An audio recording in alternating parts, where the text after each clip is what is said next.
is on regards to the recess of the House, which is set to commence today upon the conclusion of debate today.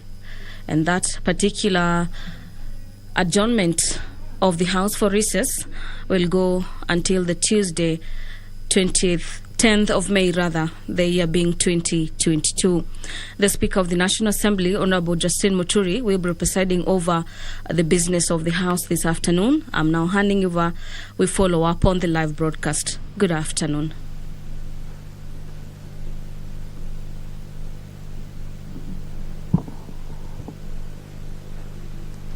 Let us pray. Almighty God, who in your wisdom and goodness have appointed the office of leaders and parliaments for the welfare of society and the just government of the people, we beseech you to behold with your abundant favor us, your servants, whom you've been pleased to call to the performance of important trusts in this republic. Let your blessings descend upon us here assembled, and grant that we treat and consider all matters that shall come at our deliberation in so just and faithful manner as to promote your honor and glory, and to advance the peace, prosperity, and welfare of our country and of those whose interests were committed to our charge. Amen.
Ring the quorum bell, please.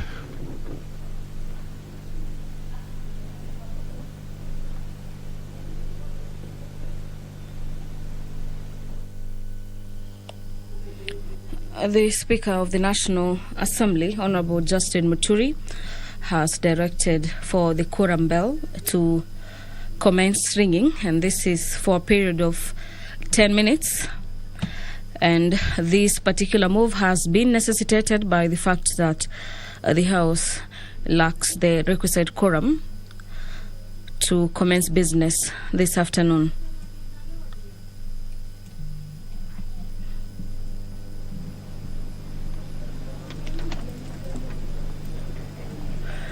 Pursuant to the provisions of Standing Orders number 28, subsection 3, and this particular standing order is in relation to the calendar of the National Assembly and the resolution of the House on Wednesday, the 2nd of February 2022. The Speaker will notify that upon the rise of the House at appointed time today, regular sittings of the National Assembly will go for an adjournment and resume on Tuesday, 10th of May 2022 at 2:30 p.m. After that particular notification has been made, a question will be put for members to vote for the House to take a break, popularly known as recess, and resume with its business in the month of May. The member for Busia County, Honorable Florence Mutua, will be asking the Cabinet Secretary for Matters National Planning to explain the circumstances under which one Eric Isaiah Weunda, unemployment number 198-405-1635, also an accountant at the then Ministry of Finance, was interdicted from service on the 4th of May 2015. Florence Mutua, the Honourable Member for Busia County, will also seek to understand why the said officer is yet to be reinstated, and this is despite a recommendation made by the Public Service Commission on the 19th of March 2020, and what the steps the ministry has taken to ensure his immediate reinstatement and matters payment of his accrued dues for the time of interdiction till to date. The question by Honourable Member for Busia County, that is pursuant to Standing Orders number 42A subsection 5, will be replied before the Departmental Committee on Matters Labour and Social Welfare.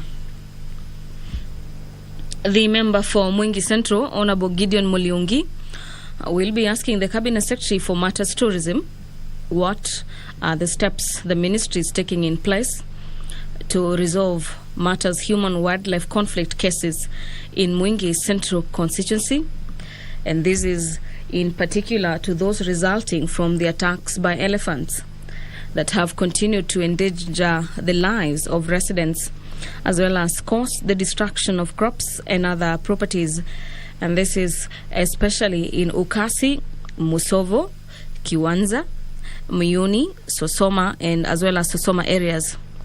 The Honourable Member for Mwingi Central also seeks to understand that could the Cabinet Secretary also carry out investigations to establish the magnitude of losses that have been incurred by residents of the constituency in question, and this is as a result of destruction caused by elephants in the area over the past 3 years. Honourable Muliungi finally will also want to understand when the ministry plans to compensate the victims of the human-wildlife conflict in Mwingi Central constituency, particularly in Ukasi, Mosovo, Kiwanza, Muyuni, and Sosoma areas. His questions will be replied before the Departmental Committee on Matters Environment and Natural Resources. The member for Emuhaya, Honourable Omboko Milemba, will be asking the Cabinet Secretary for Interior and Coordination of National Government when will the ministry recruit assistant chiefs in Ebusiubi and Ebukaya sub-counties, and this is in Emakunda location, Emuhaya sub-county. And this is also considering that the sub-locations have not had a substantive assistant chief, and this is for the last 2 years. And according to the Member of Parliament, this has been hindering the delivery of services to residents. This particular question by Honourable Member for Emuhaya will be replied before the Departmental Committee on Matters Administration and National Security.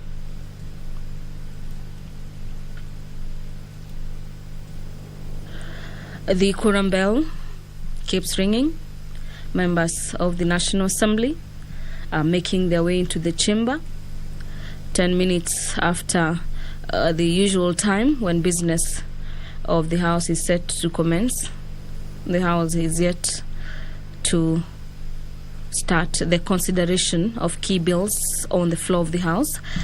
According to the signal by the Sergeant at Arms, the quorum has been achieved. I'll now hand over for the live broadcast. My name is Gladys Mungai. Enjoy your viewing.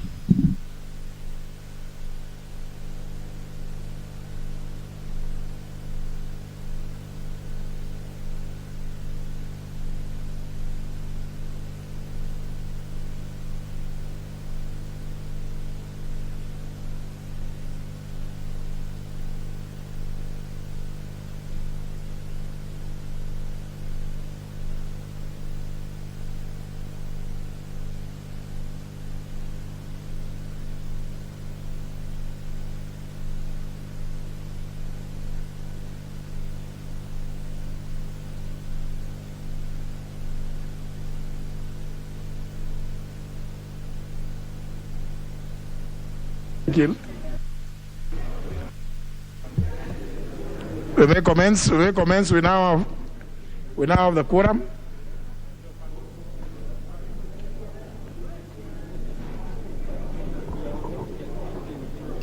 Order number 1, administration of oath. Order number 2, communication from the chair.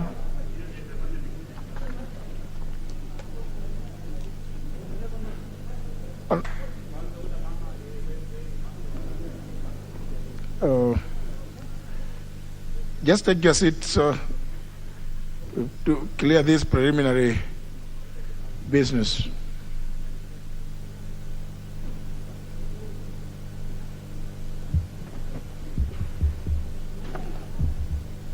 Honourable members, as you are aware, the House is scheduled to proceed on a long recess from tomorrow, 15th of April 2022, to the 9th of May 2022. We shall resume on the 10th of May. This implies that the House has less than 2 months left before the end of the 6th session, given that the sine die recess will commence on the 6th of June 2022. Honourable members, you may agree with me that this part of the session is always a busy one, with the budget-related businesses and other crucial business being transacted amidst the heightened activities that characterize an election year, as all our members prepare for the general elections. Our members, I take this opportunity to inform the House that from October 2021 up to and including this week, this House has passed over 40 bills, part of which are now pending in the Senate, while others have been assented to. Indeed, since the last session, His Excellency the President has assented to a total of 32 bills, 30 of which originated in the National Assembly, whereas the other 2 originated from the other House. Several of these pieces of legislation were sponsored by the leader of the majority party, 14 were sponsored by committees, and 5 arose from individual members. The list of pieces of legislation assented to is as follows. Those sponsored by the leader of the majority party, being 11, as follows. The Business Laws Amendment Act, number 2 of 2021, the Refugees Act of 2021, the Public-Private Partnership Act 2021, the Proceedings of Crime and Anti-Money Laundering Amendment Act 2021, the National Hospital Insurance Fund Amendment Act 2021, the Political Parties Amendment Act number 2022, the Tax Appeals Tribunal Amendment Act 2022, the Kenya Industrial Research and Development Institute Act 2022, the Waqf Act 2022, the Provident Fund Repeal Act 2022, and the Asian Widows and Orphans Pensions Repeal Act of 2022. B, those sponsored by committees are as follows. 1, the Supplementary Appropriations Act 2021, which was sponsored by the Budget and Appropriations Committee.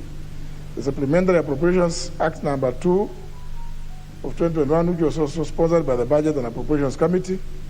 The Division of Revenue Bill, the Revenue Act 2021, which was sponsored by the Budget and Appropriations Committee, the Appropriations Act 2021, the Supplementary Appropriations Act 2022, both sponsored by the Appropriations Committee, as well as the Division of Revenue Bill 2022, sponsored by the same committee. The Kenya Roads Amendment Act 2022, which was sponsored by the Departmental Committee on Transport, Public Works and Housing. The Narcotics, Drugs and Psychotropic Substances Control Amendment Act of 2022, which was sponsored by the Departmental Committee on Administration and National Security. The Finance Act 2021, which was sponsored by the Departmental Committee on Finance and National Planning. 10, the Central Bank of Kenya Amendment Act 2021, which was sponsored by the Departmental Committee on Finance and National Planning. The Perpetuities and Accumulations Amendment Act 2022, sponsored by the Departmental Committee on Finance and National Planning. The Trustees Perpetual Succession Amendment Act 2021, sponsored again by the Finance and the Planning Committee. The Copyright Amendment Act, sponsored by the same committee. And the Foreign Service Act 2021, which was sponsored by the Departmental Committee on Defense and Foreign Relations. C, 5 new pieces of legislation arising from bills sponsored by individual members are as follows. The Law of Succession Amendment Act 2021, sponsored by the member for Homa Bay Town, the Honorable Peter Kaluma. Number 2, the Employment Amendment Act 2021, sponsored by the member for Gilgil constituency, the Honorable Mother Wangari. Number 3, the Kenya Deposit Insurance Amendment Act 2022, which was sponsored by the member for Imenti North, the Honorable Abdurrahim Dawood. Number 4, the Industrial Training Amendment Act 2022, which was sponsored by the member for Kiambu constituency, the Honorable Jude Jomo. And 5, the Employment Amendment Act, sponsored by the nominated member, the Honorable Gideon Ketel, MP. 2 bills originated from the Senate, first being the Early Childhood Education Act 2021 and the County Allocation of Revenue Act 2021. Honourable members, this is a confirmation of our motto that the National Assembly works for Kenyans and our results speak for themselves. I therefore take this opportunity to commend all of you, honourable members, for contributing immensely to the development of law in our country, besides deliberating on and resolving issues affecting the people, the economy, the region, and indeed for putting our beloved nation in a better place within the community of nations. I thank you, honourable members.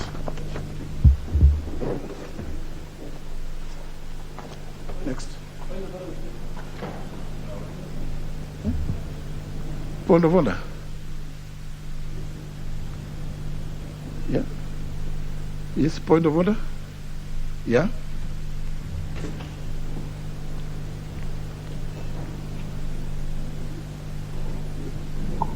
Thank you, Mr. Speaker. Mr. Speaker, I want to thank you for that communication and also thank the individual members, Honorable Jude Jomo, Honorable Gideon Keter, and many others who their private members' piece of legislation have been signed by the President. Mr. Speaker, part of the laws that you have cited that has been assented to by the President is the one on the Tax Tribunal Amendment Act, which last week I have raised here that I sought a statement that the minister, purportedly, the Minister for Finance, purportedly appointed members to the tax tribunal, contrary to the law that this House has amended, and as you have freely confirmed it in your statement. So, Mr. Speaker, till now, I have no idea.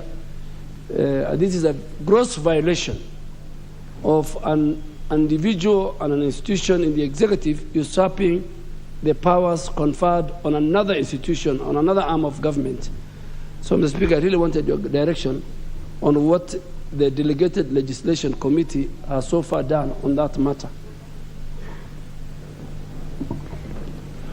The chairman of the committee and the vice chair and the de facto leader of the committee are all absent from the chamber. The chairman, Honorable Kamket, the vice chair, the Honorable Jagagwa, and the Honorable Gitonga Murugara, who seems to run the affairs of the committee, especially in the House, are all absent. Maybe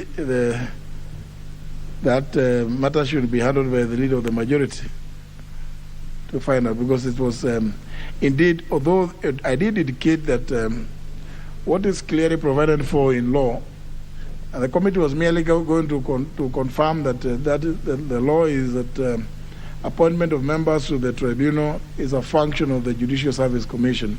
Indeed, there has been a court decision to that effect, so that anything happening to the contrary, is really maybe something for people to enjoy themselves, or to just make themselves happy in the evenings. But maybe leader majority will pursue with the Committee on Delegated Legislation to see whether they have acted on the issue, the statement sought.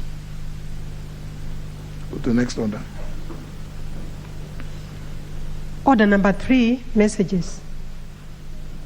Order number 4, petitions. Order number 5, papers. Leader of the majority. Honourable Speaker, I beg to lay the following papers on the table of the House today, Thursday, April the 14th, 2021.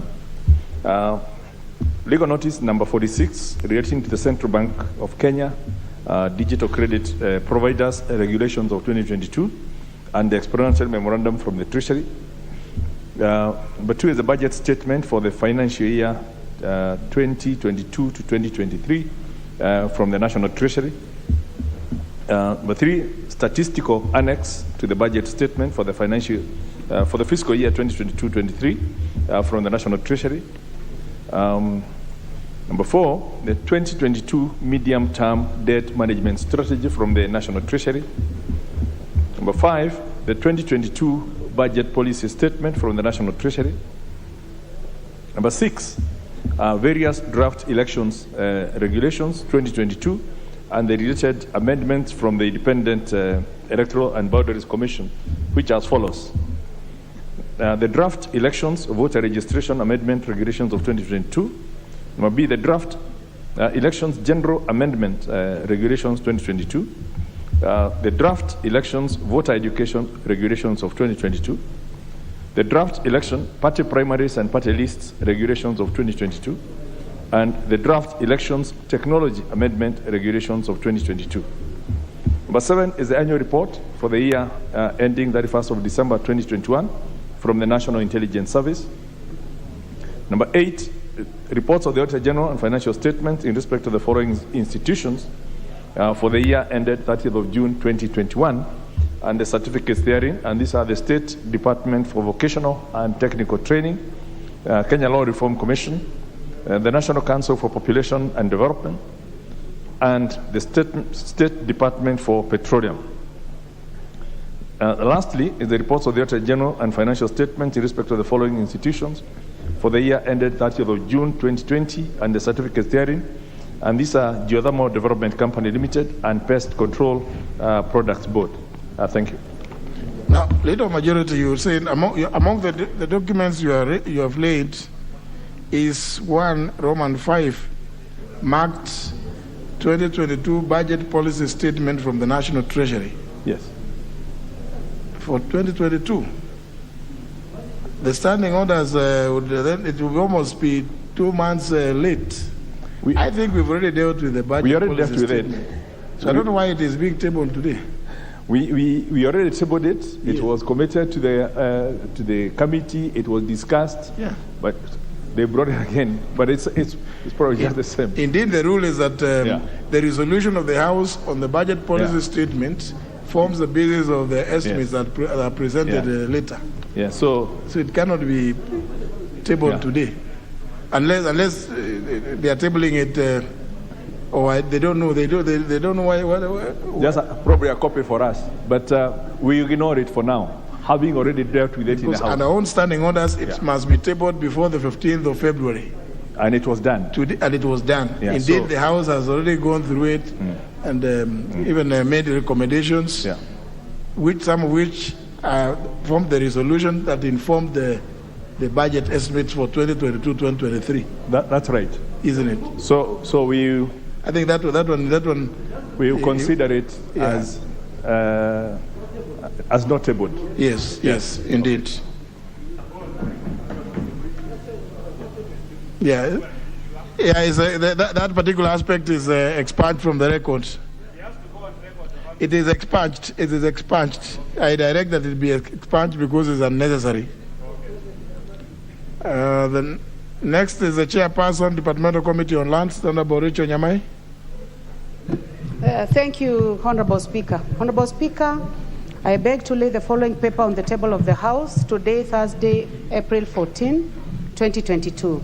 Report of the Departmental Committee on Lands on its consideration of public petition number 55 of 2021 regarding restoration of land belonging to Mrs. Teresia Wamboi Kesi. Thank you, Honorable Speaker. Very well. The chairperson or chairman of the Departmental Committee on Defense and Foreign Relations, the Honorable Richard Tongi.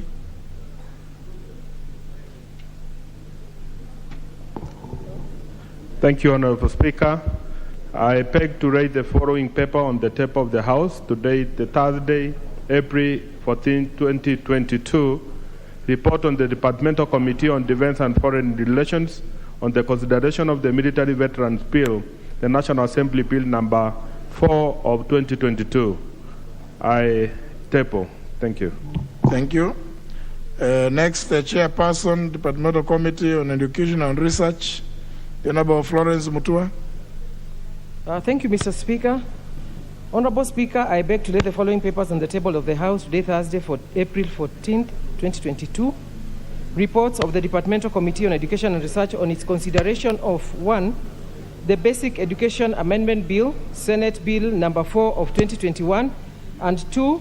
The Higher Education Loans Board Amendment Bill, National Assembly Bill number 52 of 2021. Thank you, Mr. Speaker. Very well. Next, the Chairperson, Departmental Committee on Environment and Natural Resources, the Honorable Sophia Abdi. Thank you, Mr. Speaker, Sam.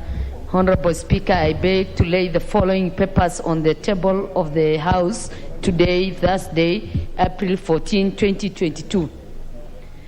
The report of the Departmental Committee on Environment and Natural Resources on its consideration of 1. A petition regarding negligence by the Kenya Wildlife Services in Mituende wildlife circuits, and 2. A petition regarding activities of Zoya Quarry Limited in Kakamega County. Number 3, the Natural Resources Benefit Sharing Bill, Senate Bill number 25 of 2020. I table and thank you so much, Mr. Speaker.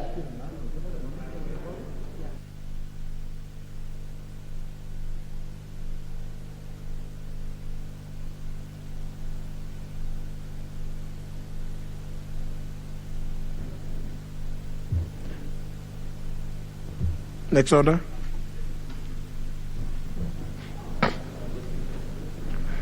Order number 6, notices of motion. Order number 7. Sorry, honour members, before we go to order number 7, for the convenience of the House, rearrange business so that we clear the business appearing as order number 8 and 9 before we go to order number 7.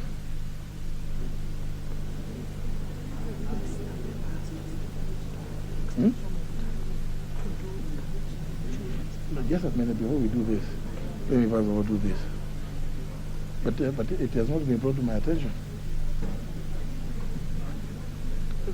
Just read out order number 8. Order number 8, motion. Report of the Committee of the Whole House on the National Electronic Single Window System Bill, National Assembly Bill number 15 of 2021. Question to be put and that reading. Bring that. Give me that. Sarah, give me that.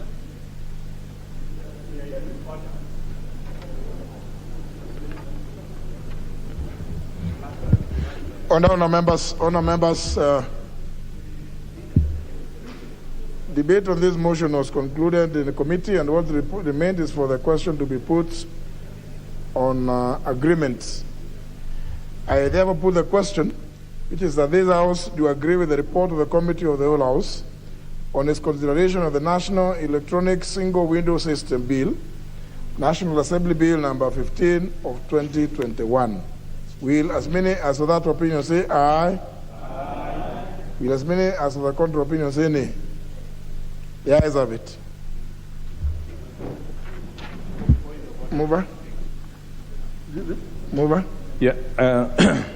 Honourable Speaker, I beg to move that the National Electronic Single System Bill, National Assembly Bill number 15 of 2021, be now read at that time. And let me also take this opportunity to thank the members and especially the Trade Committee for the effort and time they put on this. It's an effort that started quite a while back, and if we all know about the frustrations of clearing goods at the ports and at the various boundaries because of the documentation required, with this national electronic single window system coming into play, we will now obviously be better equipped for fast tracking of the clearing of goods, which can only be good for increased business for ourselves and the region. I beg to move and request the Honorable Maoka Maore to second.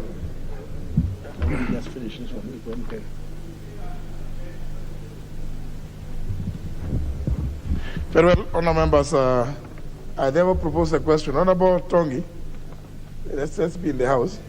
I propose a question, which is that the National Electronic Single Window System Bill, National Assembly Bill number 15 of 2021, be now read at that time. So the Chair of the House, I put the question and I confirm that the House quorates. And it's important that there is quorum. I therefore put the question, which is that the National Electronic Single Window System Bill, National Assembly Bill number 15 of 2021, be now read a third time. Will as many as of that opinion say aye? Aye. Will as many as of the contrary opinion say nay? The ayes have it. Member for Wajir North, just remain in the House. Is it because of the electronic single window? A bill for an act of parliament to provide for the establishment and operationalization of the national electronic single window system in order to facilitate trade, the establishment of the Kenya Trade Network Agency to provide for the electronic transaction and for connected purposes. Order number 9, the National Disaster Risk Management Bill, National Assembly Bill number 28 of 2021. Second reading. Question to be put. Member for Nyando, please. Member for Nyando. Member for Nyando. Sorry. Member for Nyando. So just freeze. The member for Nyando is busy dealing with the director of elections. Let's just clear this business. I therefore put the question on members that the National Disaster Risk Management Bill, National Assembly Bill number 28 of 2021, be now read a second time. Will as many as of that opinion say aye? Aye. As many as of the contrary opinion say nay? The ayes have it. A bill for an act of parliament to establish the National Disaster Risk Management Authority and county disaster risk management committees to provide for a legal framework for the coordination of disaster risk management activities and for connected purposes. Now we refer to the order paper, we have dealt with order number 8 and 9. Now we can go back to order number 7. Clerk, read it out. Order number 7, questions and statements. Now, members, the first question is by the member for Busia, the Honorable Florence Mutua. First question, Honorable Mutua. Yes. How many? The Honorable Mutua. Thank you, Mr. Speaker. Mr. Speaker, I have question number 111 of 2022. To the Cabinet Secretary for the National Treasury and Planning, and it reads, could the Cabinet Secretary explain the circumstances under which one Eric Isaiah Wewunda of ID number 7529457 and employment PIN number 198405165, an accountant in the then Ministry of Finance, was interdicted from service on 4th of May 2015? 2, could the Cabinet Secretary also explain why the said officer is yet to be reinstated despite a recommendation made by the Public Service Commission of 19th March 2020? And 3, could the Cabinet Secretary state the steps that the Ministry is taking to ensure his immediate reinstatement and payment of his accrued dues from the time of interdiction to date? Thank you, Mr. Speaker. Question will be replied to before the Departmental Committee on Labor and Social Welfare. Next question is by the member for Mwingi Central, the Honorable Gideon Mulyungi. Thank you, Mr. Speaker. I rise to ask a question to Question number 112 of 2022 to CS Tourism and Wildlife. Number 1, what steps is the ministry taking to resolve human-wildlife conflict cases in Mwingi Central constituency, particularly those resulting from attacks by elephants that have continued to endanger the lives of the residents as well as cause the destruction of crops and other properties, especially in Ukasi, Musovo, Kiwanza, Miuni, and Sosoma areas? Number 2, could the CS carry out investigations to establish the magnitude of the losses that have been incurred by the residents of the constituency as a result of the destruction caused by the elephants in the area over the first 3 years? Number 3, when will the ministry compensate the victims of human-wildlife conflicts in Mwingi Central constituency, particularly in Ukasi, Musovo, Kiwanza, Miuni, and Sosoma areas? Mr. Speaker, sir.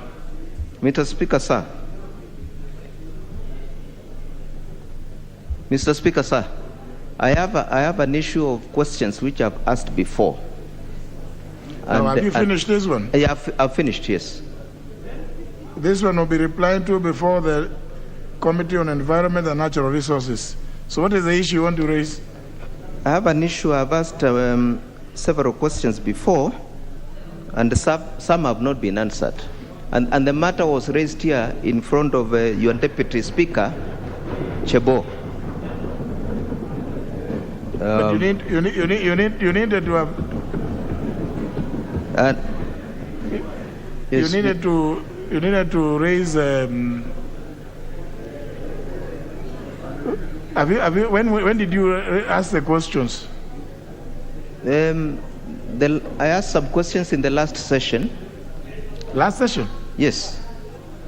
But that must have they have not been answered. Last session they died. Those ones died. So when they are not answered, what are you supposed to do? They just die. And you have to like now, you have to ask them afresh. Like now, I've asked this one. Yeah, it is likely to die if you don't. So I'm supposed to ask it again in the next session. Yeah. No. Next session will be actually the next Parliament. It will be the 13th Parliament, most likely. So when you say last session, a session ends when the House proceeds on recess in December. Yes. So if the question was asked before the 4th of December, then you must have followed the communication I made, that those ones just died. They just die a natural death. So I'm supposed. So members who are in that difficulty, immediately we resumed in January. They actually went and revived their questions because that's the rules. Those are the rules, Honorable Mulungi. Okay. So if you ask them in the last session, yes, then I'm sorry, they are very dead. Then I will revive them again, Mr. Please Speaker. Thank you for your advice. Yes. Thank you. Very well. Next question is by the member for Emuaya, the Honorable Omboko Milemba. The Honorable Omboko Milemba. Okay. Thank you, Honorable Speaker. I was engaged a little with my brother, Hono Mulele, discussing local matters. Thank you, Honorable Speaker. I rise to ask question number 113 of 2022 to the Cabinet Secretary for Interior and Coordination of National Government. That when will the ministry recruit assistant chiefs in Ebusiobi and Ebuhaya sublocations in Emakunda location of Emuhaya sub-county, considering that the said sublocations have not had a substantive assistant chiefs for the last 2 years despite interviews having been done, thus hindering delivery of services to the residents. Thank you, Honorable Speaker.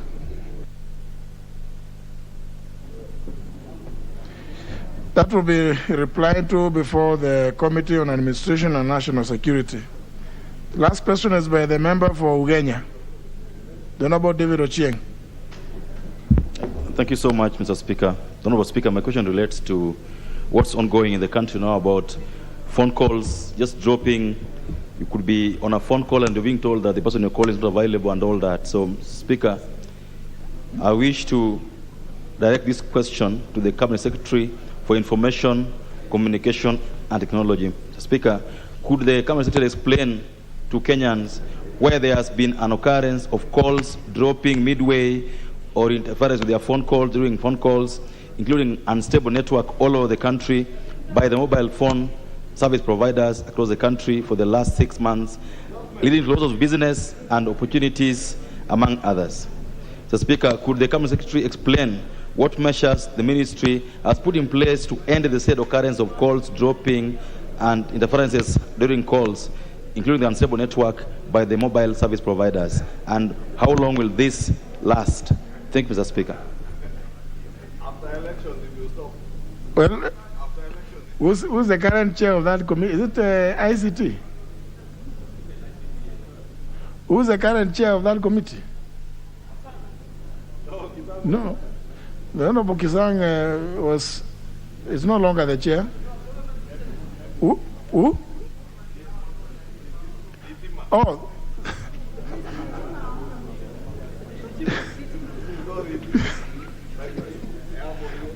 No, don't refer to people with their nicknames. Honorable Nyamai. The Honorable Jane Jiro. He has no idea she's a chair. I also didn't know the current chair. So who is the vice? Is there a vice for that committee? ICT. Oh, can we, let's have it. Honorable Sotsi is the de facto chair of that committee, I'm sure. Honorable Sotsi, maybe you can. Mr. Speaker, the vice chair is Honorable Nyamita, who is Honorable Nyamita, who is not Nyamita here. But I think I'll bring up the matter within the committee. Yes. Because the issue raised by Honorable Member for Kenya is very important. Drop calls and all that. Everyone is experiencing that. So I'll pass the communication to the committee. Very well. Thank you. Maybe then you can also remind the chair. Usually we require chairs to be in the house. Because yes. We'll go to the next segment. Is the statement by there's a request for statement by the member for Kikuyu. There is a request for a statement by the member for Kikuyu. Sorry, Honorable Speaker, is Commissioner Kainan and the Leader of Majority. You know, the way he is dressed, he looks like an elder, which he is indeed. He's a good elder from Wajir. And I was just commenting, Honorable Speaker, that during this time of Ramadan, he's usually a very good man. Honorable Speaker, I beg to read the following statement regarding the stalled construction works on the ABC Place to Rironi section of the road on the Nairobi-Nakuru Highway.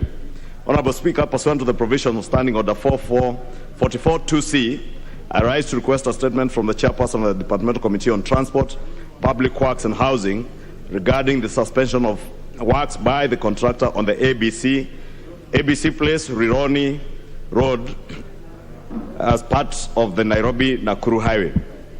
Honorable Speaker, it is of great concern that the contractor constructing the section of the Nairobi-Nakuru Highway, that is the ABC Place to Rironi area, and particular sections in Kikuyu constituency, has suspended works since early March 2022.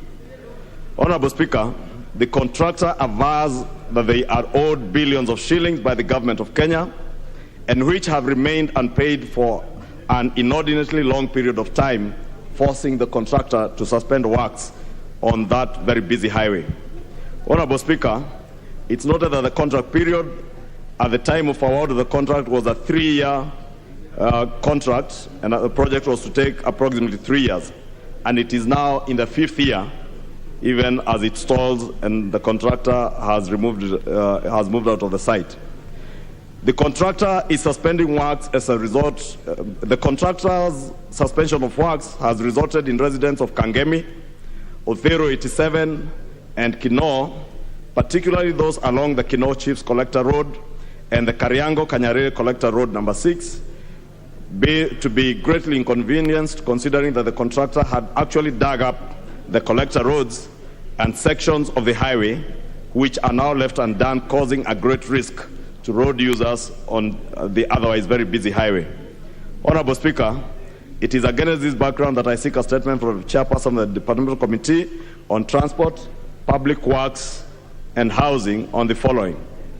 1, could the chairperson explain when is the ministry settling the pending bills owed to the contractor as per the contractual agreements on the construction of the ABC Place, Rironi section of the road of the Nairobi-Nakuru Highway, a project that is a major link road to the greater East African region?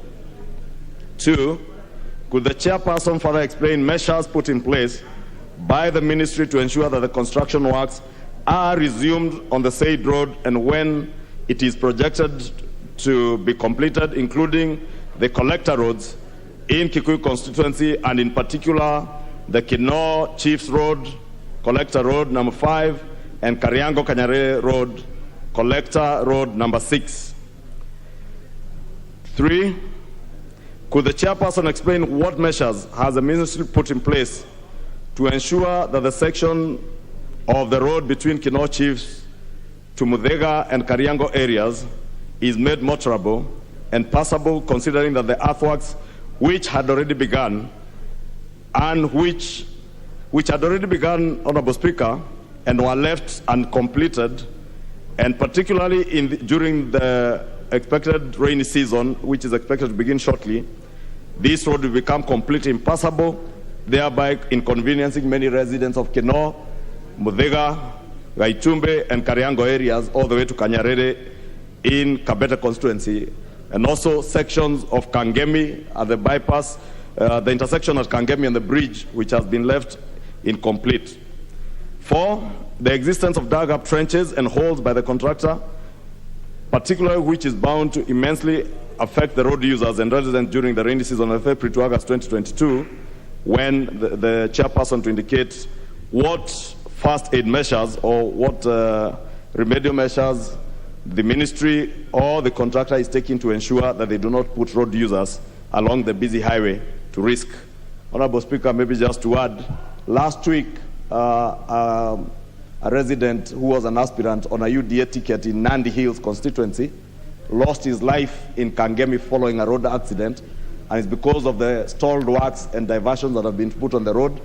And I am told reliably, Honorable Speaker, that the contractor has stopped works along the formerly northern corridor, apparently because he's owed over 8.2 billion shillings on that contract alone. And he has now completely, from the beginning of March, he has completely stopped works along the highway.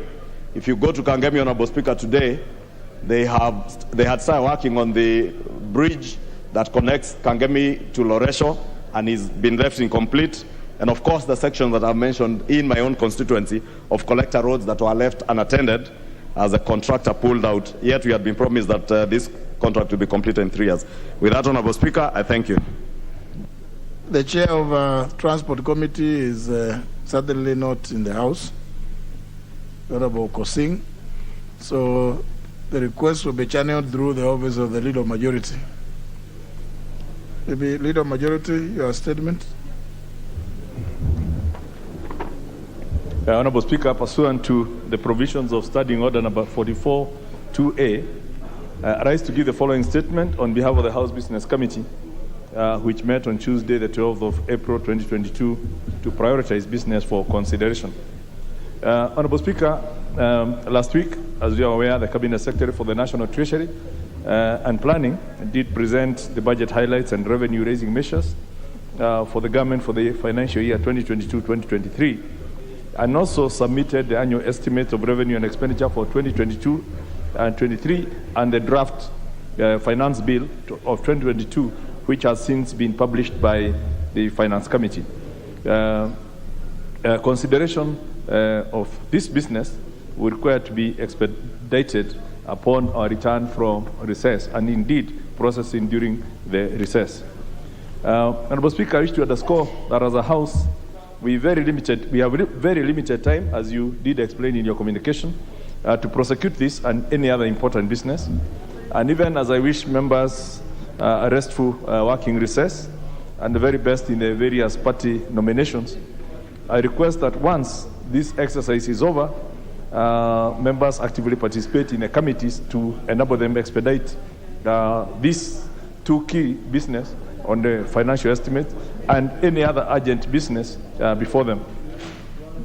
Honourable Speaker, upon resumption of the House on Tuesday, the 10th of May, the following business has been scheduled for consideration, which is the first reading of the following bills: the County Allocation of Revenue Bill of 2022, which we hope will have been received from the Senate, the National Rating Bill of 2022, the Public Finance Management Amendment Bill, National Assembly Bill number 16 of 2022, and the Public Finance Management Amendment Bill, National Assembly Bill number 21 of 2022.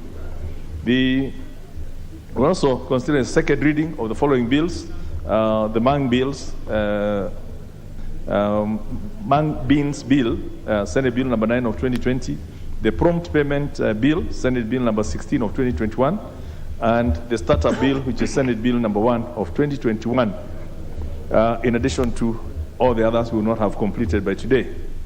Honourable Speaker, I'm reliably informed that there are no questions scheduled for responses by Cabinet Secretaries, and House Business Committee will therefore reconvene on Tuesday, the 10th of May 2022, to schedule business for the rest of the week.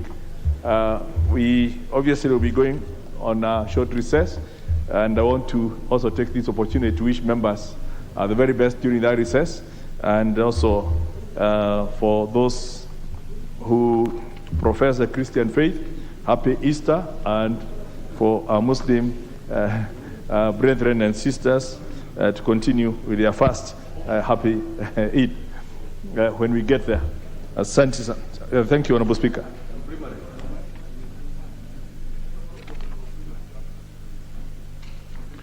Well, honourable members, at this point, I give the opportunity to the member for Wajir, the Honourable Fatuma Gedi, who,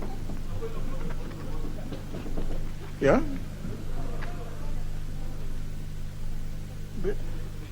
But she's just making a, you have a point of order. Which, before the Honourable Fatuma gives a response, the Honourable who is, just see who comes before the other. The Honourable David Ochieng. The Honourable Speaker, I'm happy that the Honourable Duale knows who I am.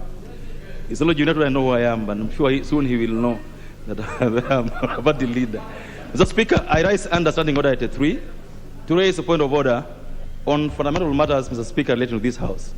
Speaker, Article 127 of the Constitution establishes a PAC and is mandated to perform several functions, including functions necessary for the well-being of members of this House. Mr. Speaker, as I raise this point of order, I've never been to my office in Continental House because it has no windows. It has no ventilation, Mr. Speaker. Mr. Speaker, the functions of the PAC also find their home in the PAC Act that this House passed in 2019, Mr. Speaker. I however note, Mr. Speaker, that there's a very huge disconnect between the members that we chose as our PAC members and this House. Mr. Speaker, I've been in this House, this is now my 8th year. There's no single day where the members of the PAC that we elected have ever come to this House to report to us what they do for us, how they do it. Mr. Speaker, I was hoping when I lost the elections and came back, I was hoping that I will have an office in this new building, Mr. Speaker. No report to us about what's happening there. We just see contractors coming and going. We hear tender wars, but we don't know when they'll finish, Mr. Speaker. So, Mr. Speaker, the Commission, though independent, exists because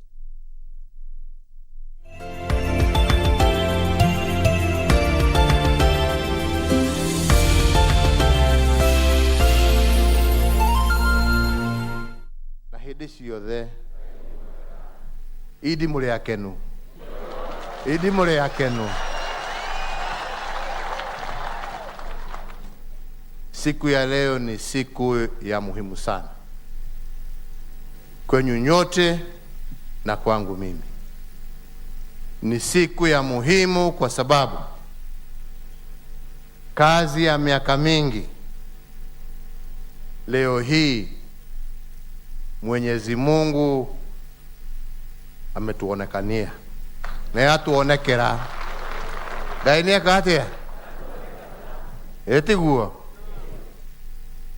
ati miaka yothe ya bara umuthi tugithie we celebrate Easter tukuma haha kanitha witu we kindu kiriku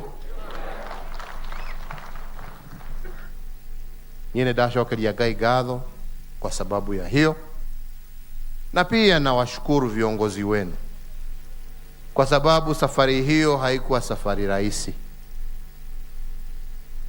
Haikuwa safari ambaye haikuwa na milima na mabonde, lakini wakaweka sifa, wakakataa kujipiga kifua, wakanyenyekea, wakafuata yale ambaye Mwenyezi Mungu alituambia, wakasameheana, wakashikana mikono, na leo hii vita imeisha na kanisa ni moja. Nataka nishukuru pia wale wote ambao tumetembea nao na wamenisaidia kwa hii kazi ambaye tuatimiza siku ya leo.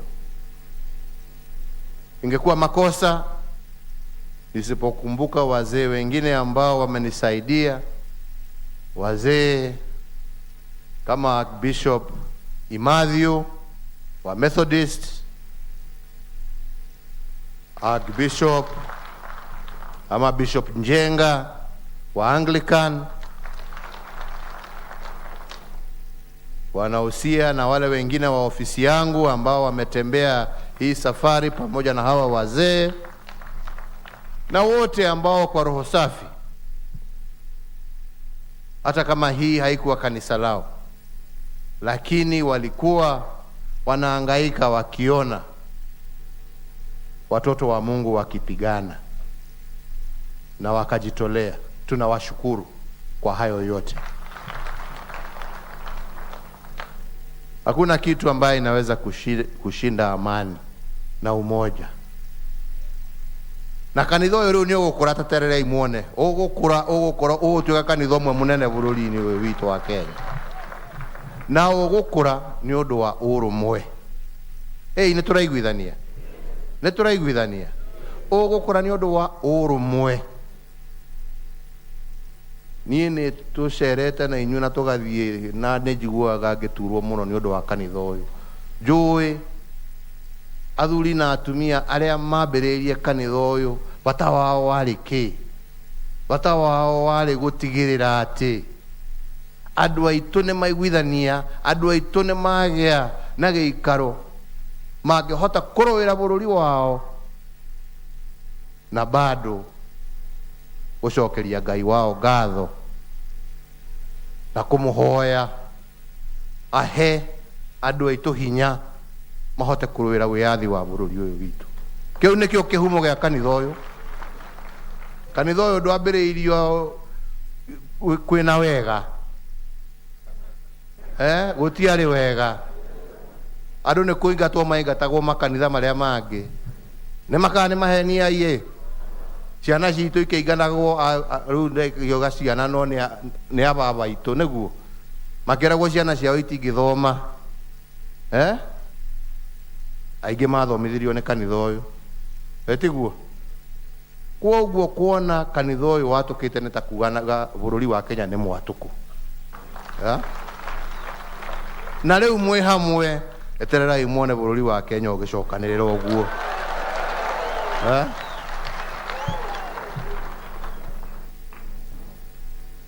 Niĩ nĩ tũthiĩte mitha cia nyu nyingi no nie nduraja gagerwo hehe turenda gukurathima nyenga mera riu ri irathimo icio nie ndikwenda tondu riri wa ng'ombe akanjira hihi ni tugukurathima mwira acamba weterere uguo yoroge akanjira mwira tabo ndikwenda ni agikorwo he kirathimo ngwenda nie ngwenda kirathimo gia kanitha wa Idi no muthi ne ndetikira kuhakwo maguta tondu ne ndaiga ni wa kanitha wa Idi uria umwe umuthi ne ndetikira neguo tondu ne ndona kanitha ni watwika kindu kimwe na gutiri undu ungi twendaga thayo na andu gucokanirira na nie ni ngumuria urumwe ru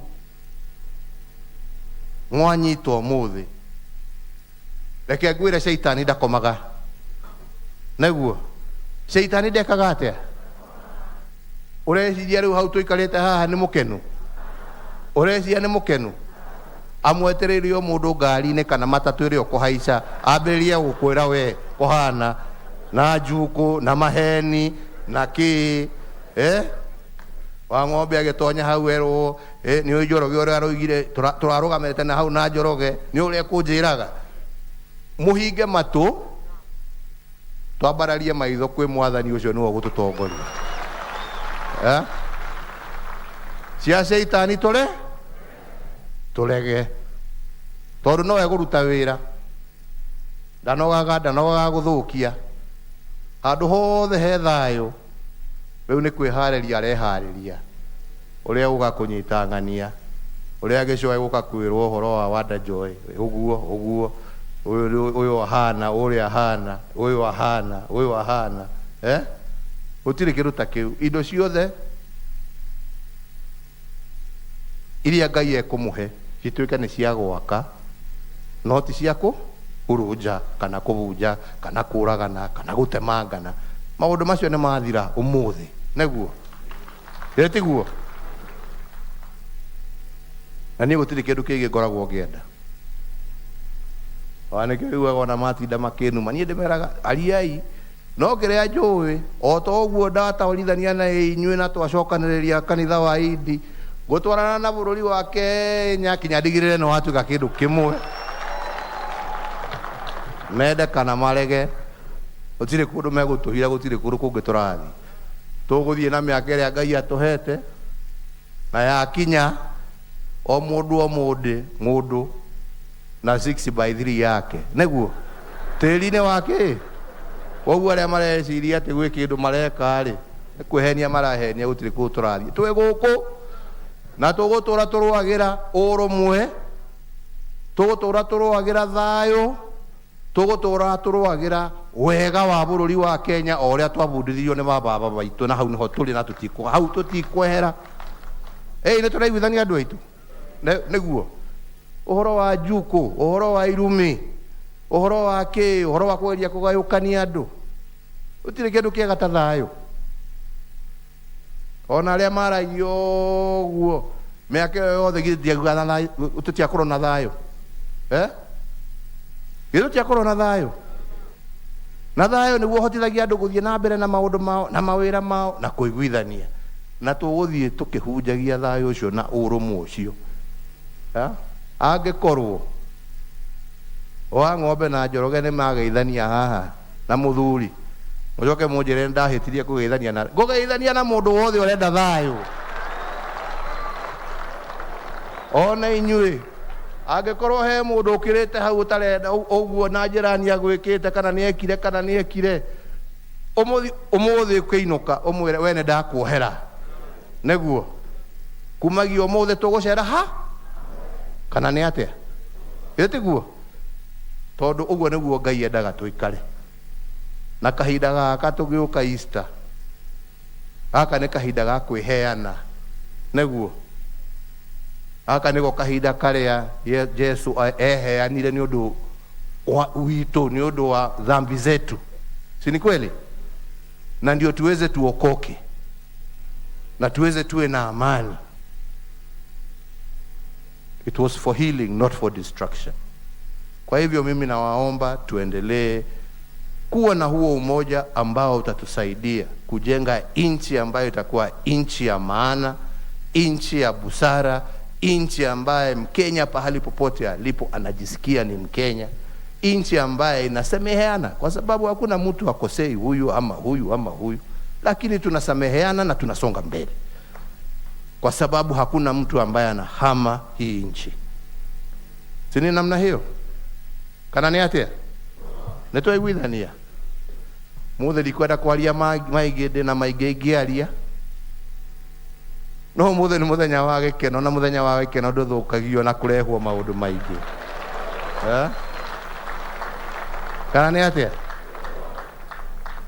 aria marecia ndiretigira kuhura siasa ni meterere mekunywa na kiharo-ini ngiaria iria ndiri nacio ciakwa na uma wakwa ndimakagio ni tundu tunini.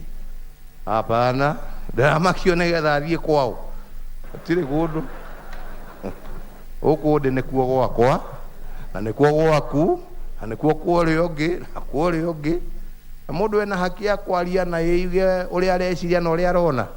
Kana ini atia mukuga atia getiguo githe tiguo kanitha ni twaiguithania bara ni ciathira, ni twaiguithania bara ni ciathira, ni twaiguithania bara ni ciathira. Rekei ndikimione murugame inyuothe o mundu anyite guoko kuria ungi na muoe moko na iguru muge ati umuthi bara ni ciaka atia. Uria heteirie ajohere, uria uheteirie ni ndamuohera. Ithuothe ta ciana cia Ngai tugucera twike ndu kiriku, tugucera twike ndu kiriku, tugucera twike ndu kiriku. Ngai aromurathima na muige na mugie na Easter ya njega na ya baraka. Asante sana.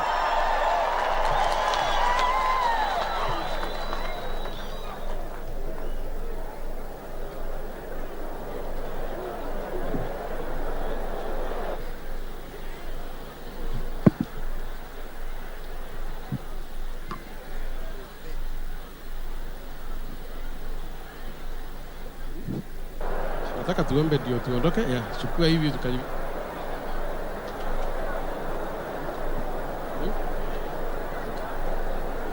Mtangojea tuchukue baraka za mwisho. Final blessings tukiongozwa na Bishop Frederick Wang'ombe. Bwana Yesu asifiwe. Utikere ugame na iguru.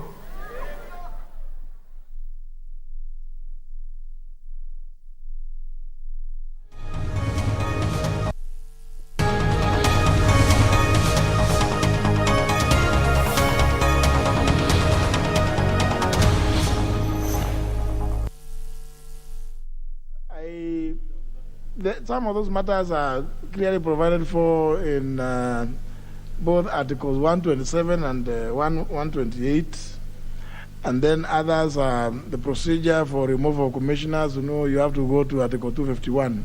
So I think that if we restrict ourselves to what the Honorable David Ochieng raised, no, so that we don't. Is it the desire of the members that we have a Kamukunji before the 10th?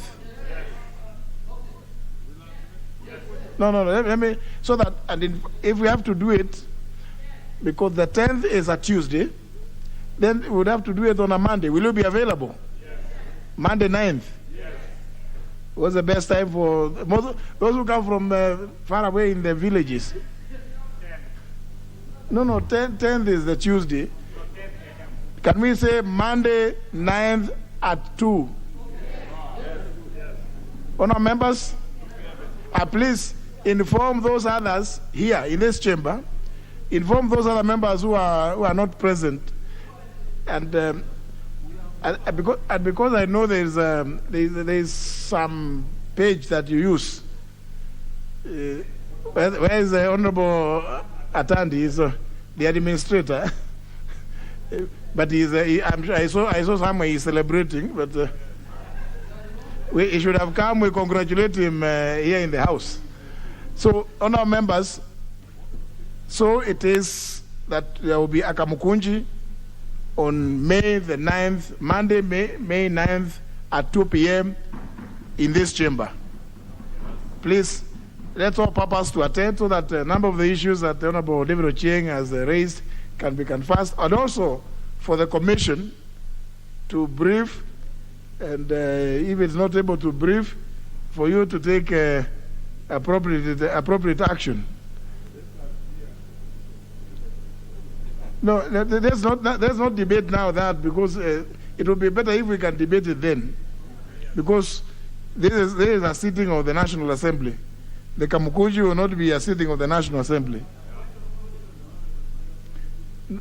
No, let's not go back to this one, Honorable Okello. No.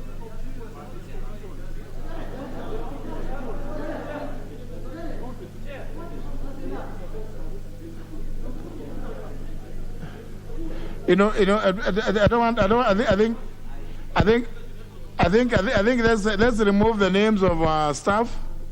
Let's remove the names of our staff.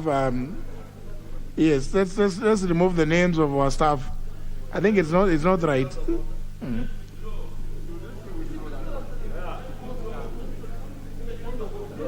No, he has not said anything that is untoward. No, let's not. No, let's not go there. It was a point of order. I will not allow debate on that. I will not allow debate on that. Please, let's go. Honorable Tiende Molo, you had a point of order also. Thank you, Mr. Speaker. Mr. Speaker, a few days ago, the Honorable Fatuma Gedi made statements that were deemed offensive to Standing Order number 91-1 and was asked to substantiate.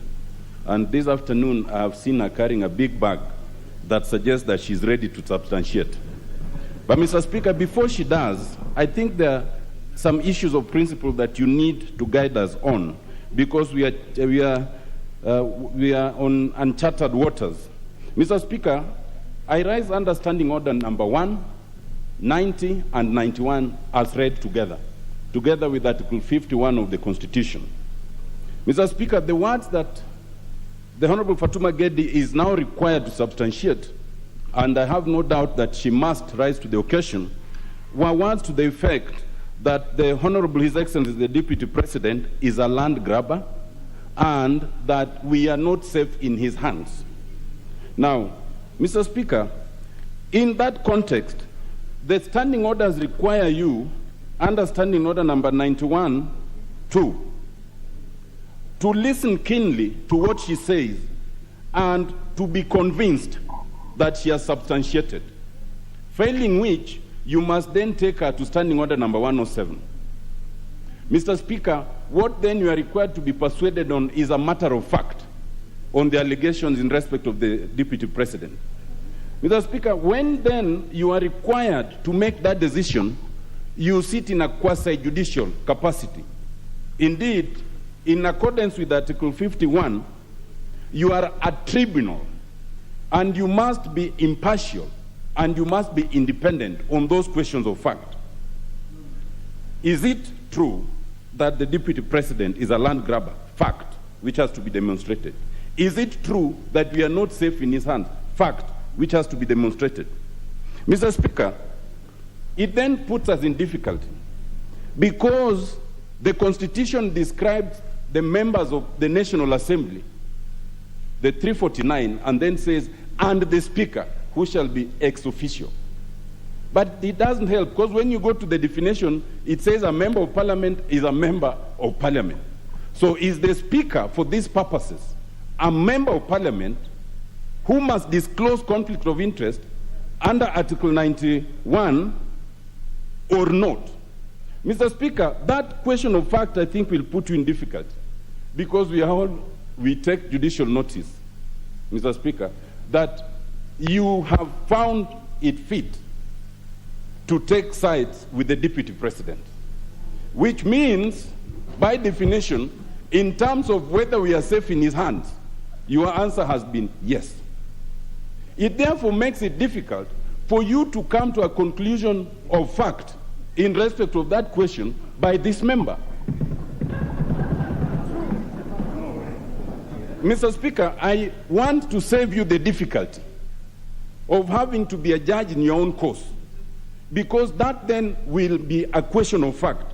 And Mr. Speaker, the Speaker then, having decided that the matter must be substantiated, I would suggest, Mr. Speaker, that the person to make that decision should not be yourself, because that goes against the most basic tenet of fair trial, which is in our Constitution. You cannot be a judge in your own cause. And those issues are serious, Mr. Speaker. They are so serious that if the Honorable Fatuma Gedi is able to substantiate, they can even take us to the provisions of Article 94. And in those provisions, sub-Article 5, the question of removal of the Deputy Speaker for breach of the Constitution is to be initiated in this House. The Deputy President, sorry. If the substantiation was so clear that we said we don't just want to stop there, we actually want to initiate the removal, then what will the Speaker do? It puts you in great difficulty. And there's one more, Mr. Speaker. The provisions of Article 90 on conflict of interest. We are all required to disclose conflict of interest. And conflict of interest is described to include personal relationship. We know that you have a personal relationship now with the Deputy President. Is the Speaker required to disclose that as a member? Well, I will use the words of the standing order, personal, and it can extend to political. Mr. Speaker, it includes for both now and for future, where a Speaker has chosen to take side, because it's unprecedented. We know we all have political affiliations, but like a judge, it's assumed that once you occupy that office, then those affiliations do not come to the fore. But when they come to the fore for futuristic purposes rather than historical, then it means there's an issue of conflict. How does the substantive Speaker handle this? Mr. Speaker, I'd like you to give guidance, because I know you can remove yourself from that situation of conflict temporarily, and give clear guidance for present and for future on this very unprecedented situation. Mr. Speaker, thank you. Honourable members, these are not very difficult issues. I don't need assistance on this. Fortunately, I want to begin from so that I'll respond to all those ones. Now, honourable members, this is the answer. You know, it's good so that Honourable Fatuma knows. She said she's going to substantiate, and the reason why she was not challenged to withdraw on the spot is because the matter is grave. Yeah. Otherwise, the standing order that you read would have demanded that she withdraws on the moment, because the substantiation should be instantaneous for those that have been here or that have cared to follow the standing orders properly. But I've taken, this is the answer of 2 days ago. The Honorable Fatuma Gedi is recorded as having said, Honorable Speaker, give me 2 days and I will bring details on how William Ruto has grabbed land in this country. This is what the answer shows. The Speaker said, very well, Honorable Fatuma, you are the one who has undertaken to provide evidence. Do not listen to those giving you stories, because several members were trying to interject and tell her some other things. But to what I am saying, ordinarily, we do not allow people to say they will provide evidence after 2 days. When you say something here, you are expected to have materials, but given the gravity of what you have said, I will allow you, therefore, Thursday, 14th April 2022 at 2:30 p.m., we expect Honorable Fatuma Gedi to substantiate. It's only fair that we allow her time to provide the material she has alluded to. And some honourable members are shown to have said all parcels of land that she has mentioned. And the Speaker says, Honourable Fatuma, you say that you will provide evidence. You talked about Taita Tafeta, Laikipia, and even Wajir. Can you go on record? And Honourable Fatuma, and she said, and we said, I told members not to put words into her mouth. Honourable Fatuma Gedi is shown to have said, Honourable Speaker, I'll provide on the following. Langata Primary, Taita Taveta, Laikipia, and Muteshi. And the record shows that I asked, what is Muteshi? The Honorable Fatuma, she says, Honorable Speaker, it is a 100-acre piece of land. That is what Muteshi is. Loud consultations followed. Then I asked, where? The Honorable Fatuma says, Muteshi. The Speaker goes on to say, there is no place called Muteshi in Kenya. Honorable members, the Honorable Fatuma is serious about what she is saying. It's only fair that it is only that I do not know. I know the geography of this country, but I do not know of any part called Muteshi. And Honorable Fatuma said, let me clarify. And I told her, yes, please proceed. He says, Honorable Speaker, you already ruled that on Thursday I should bring evidence.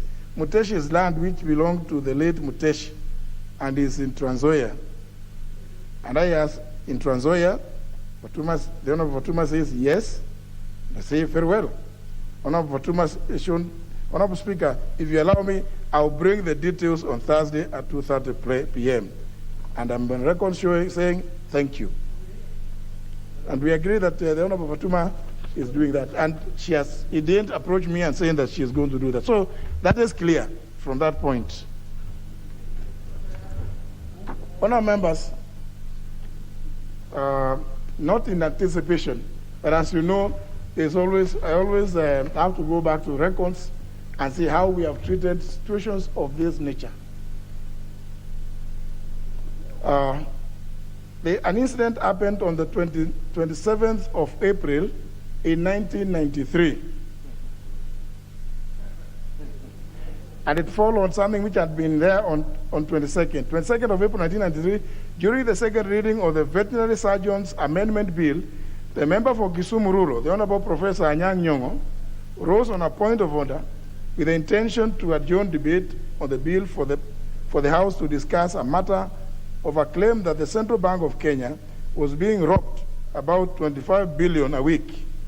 He proceeded to table certain documents in support of the claim, albeit without the Speaker's consent. And therefore, on 27th of April, 1993, Speaker Kaparo observed that the member did not explain what the papers were about or the origins of the papers, and there are no signatures.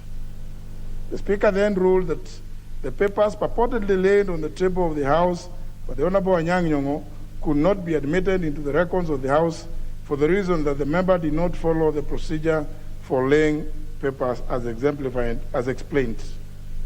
He clarified that though restrictive, the guidance was meant to ensure that papers laid on the table are legitimate. On 10th of September 2009, that's the 10th Parliament, the then Minister for Justice, National Cohesion and Constitutional Affairs, the Honorable Martha Karua, tabled some documents relating to corruption allegations.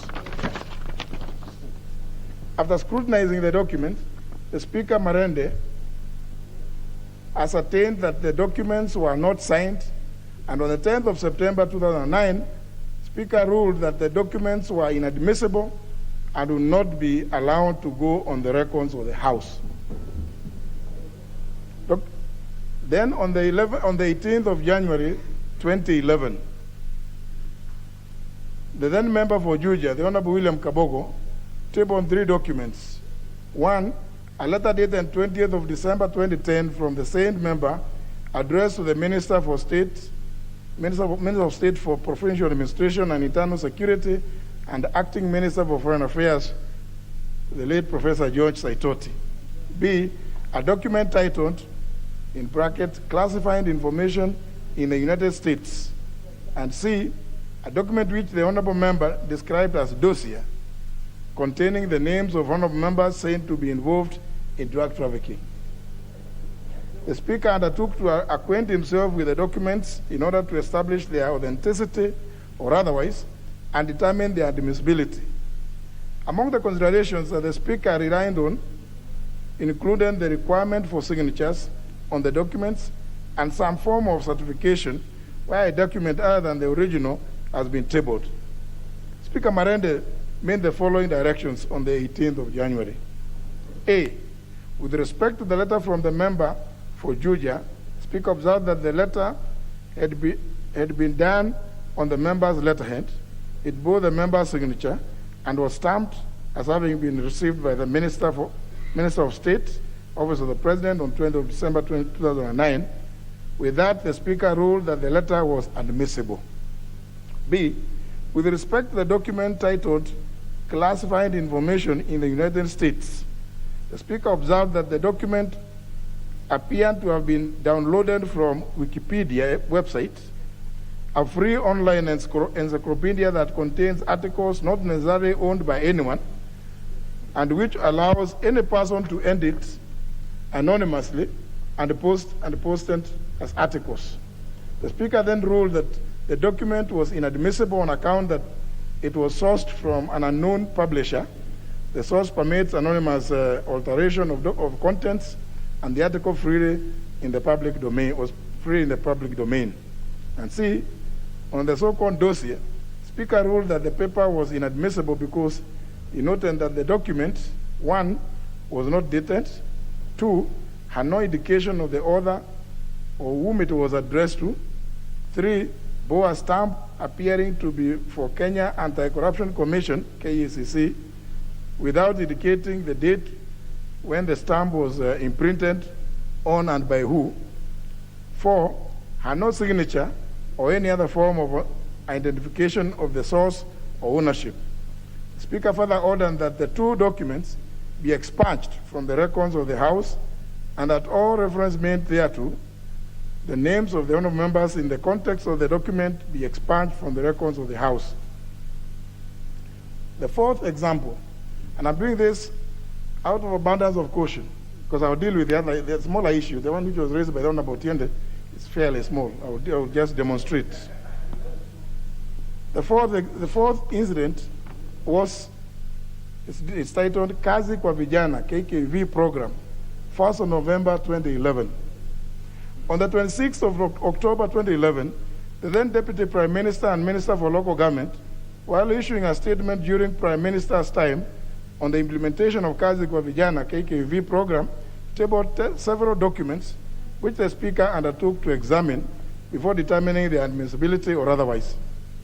On the 1st of November 2011, the Speaker admitted 2 of the documents, but ruled that 1 on the Kenya Portfolio Financial Management Supervision, June 2011, interim and unvalidated reports, in-depth review of the 13th of September 2011, which was imprinted strictly confidential. They cited the following reasons for their inadmissibility. 1, it was not signed. 2, does not have a forwarding letter or detail of the author. 3, efforts to access it on World Bank website for validation were futile. And after scrutinizing the documents, the Speaker Marende then ascertained that the documents were not signed, and on 10th of September 2009, Speaker ruled that the documents were inadmissible and would not be allowed to go on the records of the House. Honourable members, there are several other examples that follow with regard to drug trafficking, many of them which have come to form the history. The summary of all this is as follows. By established practice and procedure of the House, in considering admissibility or authenticity or otherwise of a document tabled in the House, the Speaker examines if the following. If the document, 1, relates to the matter for which it has been tabled, 2, is signed, and if it's a government document, by the authorized person or persons. 3, bears the emblem or logo of the institution. You know, it is important that I hope the member is listening, because this is a test by established practice. It is important that this is a test to be applied. 1, if the document relates to the matter for which it has been tabled. 2, is signed, and if it's a government document, by the authorized person or persons.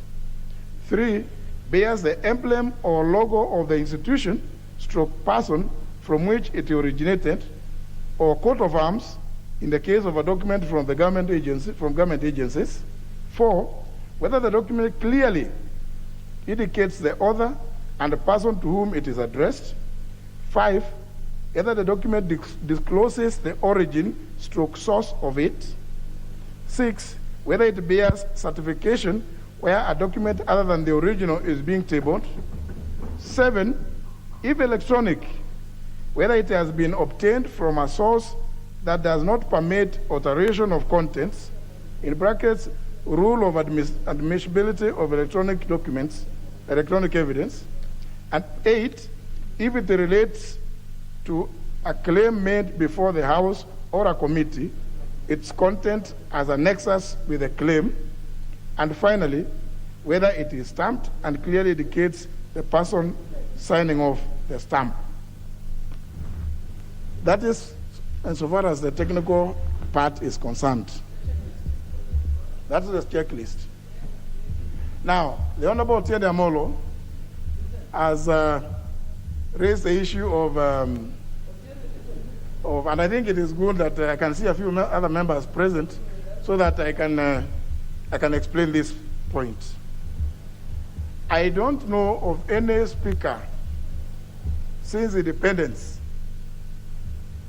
who was ever elected as an independent in this House. All speakers, including myself, have been sponsored by political parties. And they have gone on to preside over the proceedings and affairs of the House, regardless of the sponsoring party. I may give a comparison. I start with our neighbors in Uganda. The Speaker of Uganda is an elected member of parliament and continues to serve as a member of the constituency to which they were elected, even as they continue to serve as speakers. 2, Tanzania. The Speaker of Tanzania is an elected member of parliament representing a constituency and continues to serve.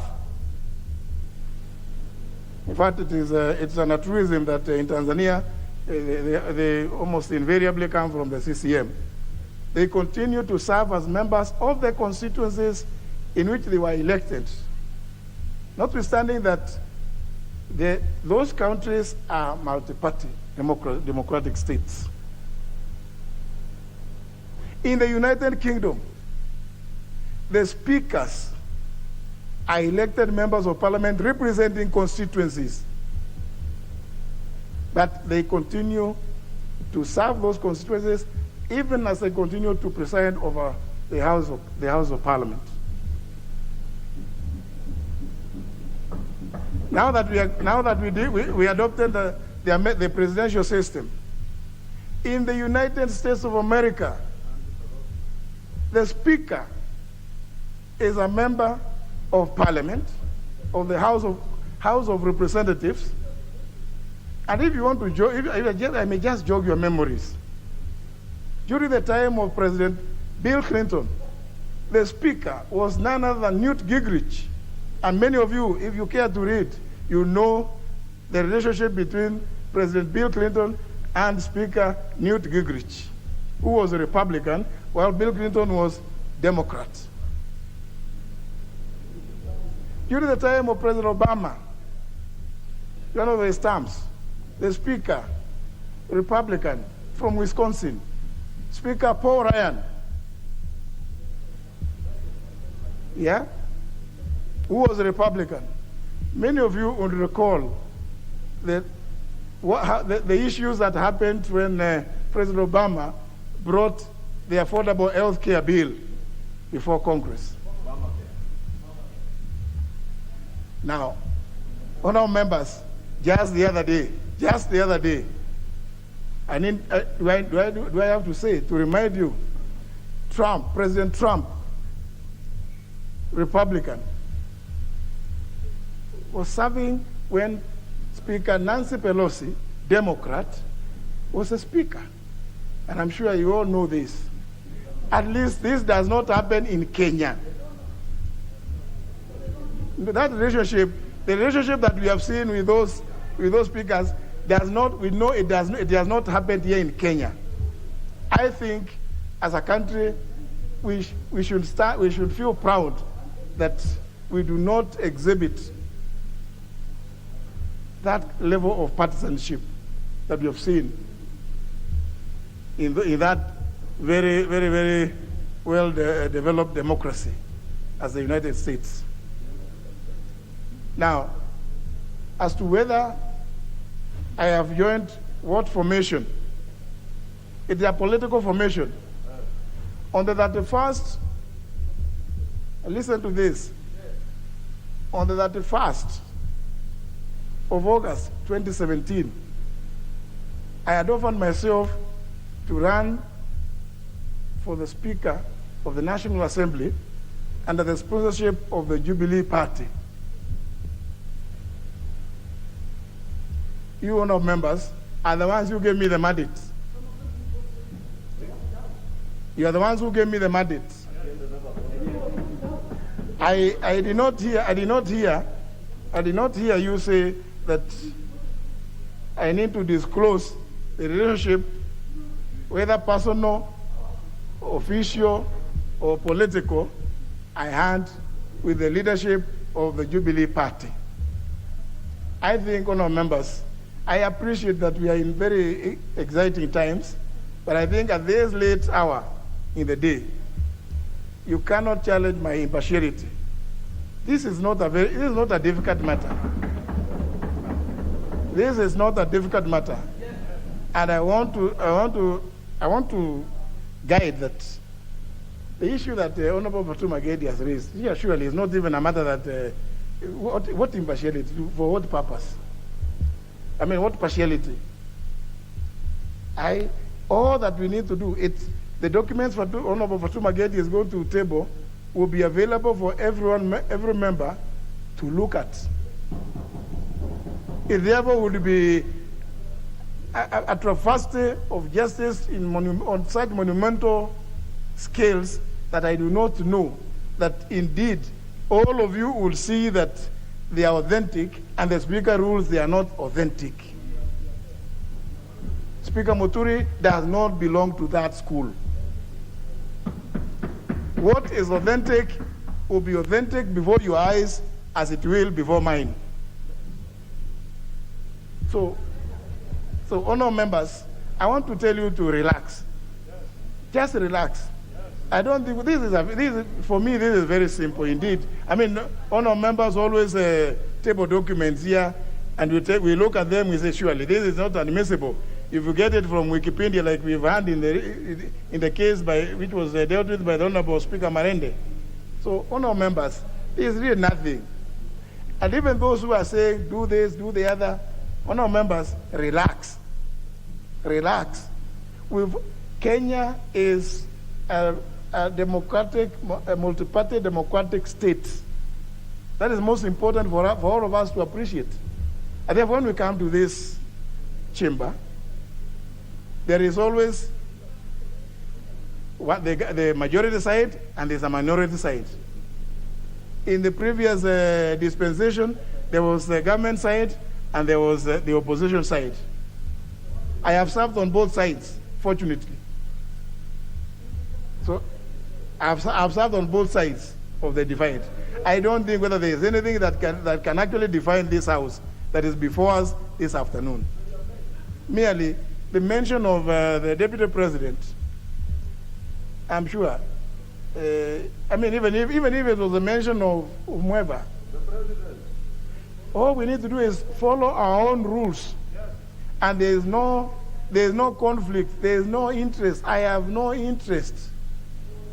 I have no interest in what is being tabled by the Honourable Fatuma. I do not know, save for what I have read she said she's going to table. So, honourable members, there is nothing there that we should worry about. I will continue to serve you for as long as you desire. Remember, you are my constituency. You are my constituents. So any of you is at liberty in the event that just like you are going to face on 9th of August. If any of you feels that this representative is not serving you to your satisfaction, you are at liberty to express yourself in the manner provided for both in Article 106 and in our standing orders. So, honourable members, let's just relax. The Honourable Fatuma actually has approached me to allow her to bring some documents, and I have told her very well, please bring, because all of you need to see them. So, honourable members, just relax. There's nothing to worry about. This is a simple matter that we do every day. Very well. No, Honourable Junet, you know.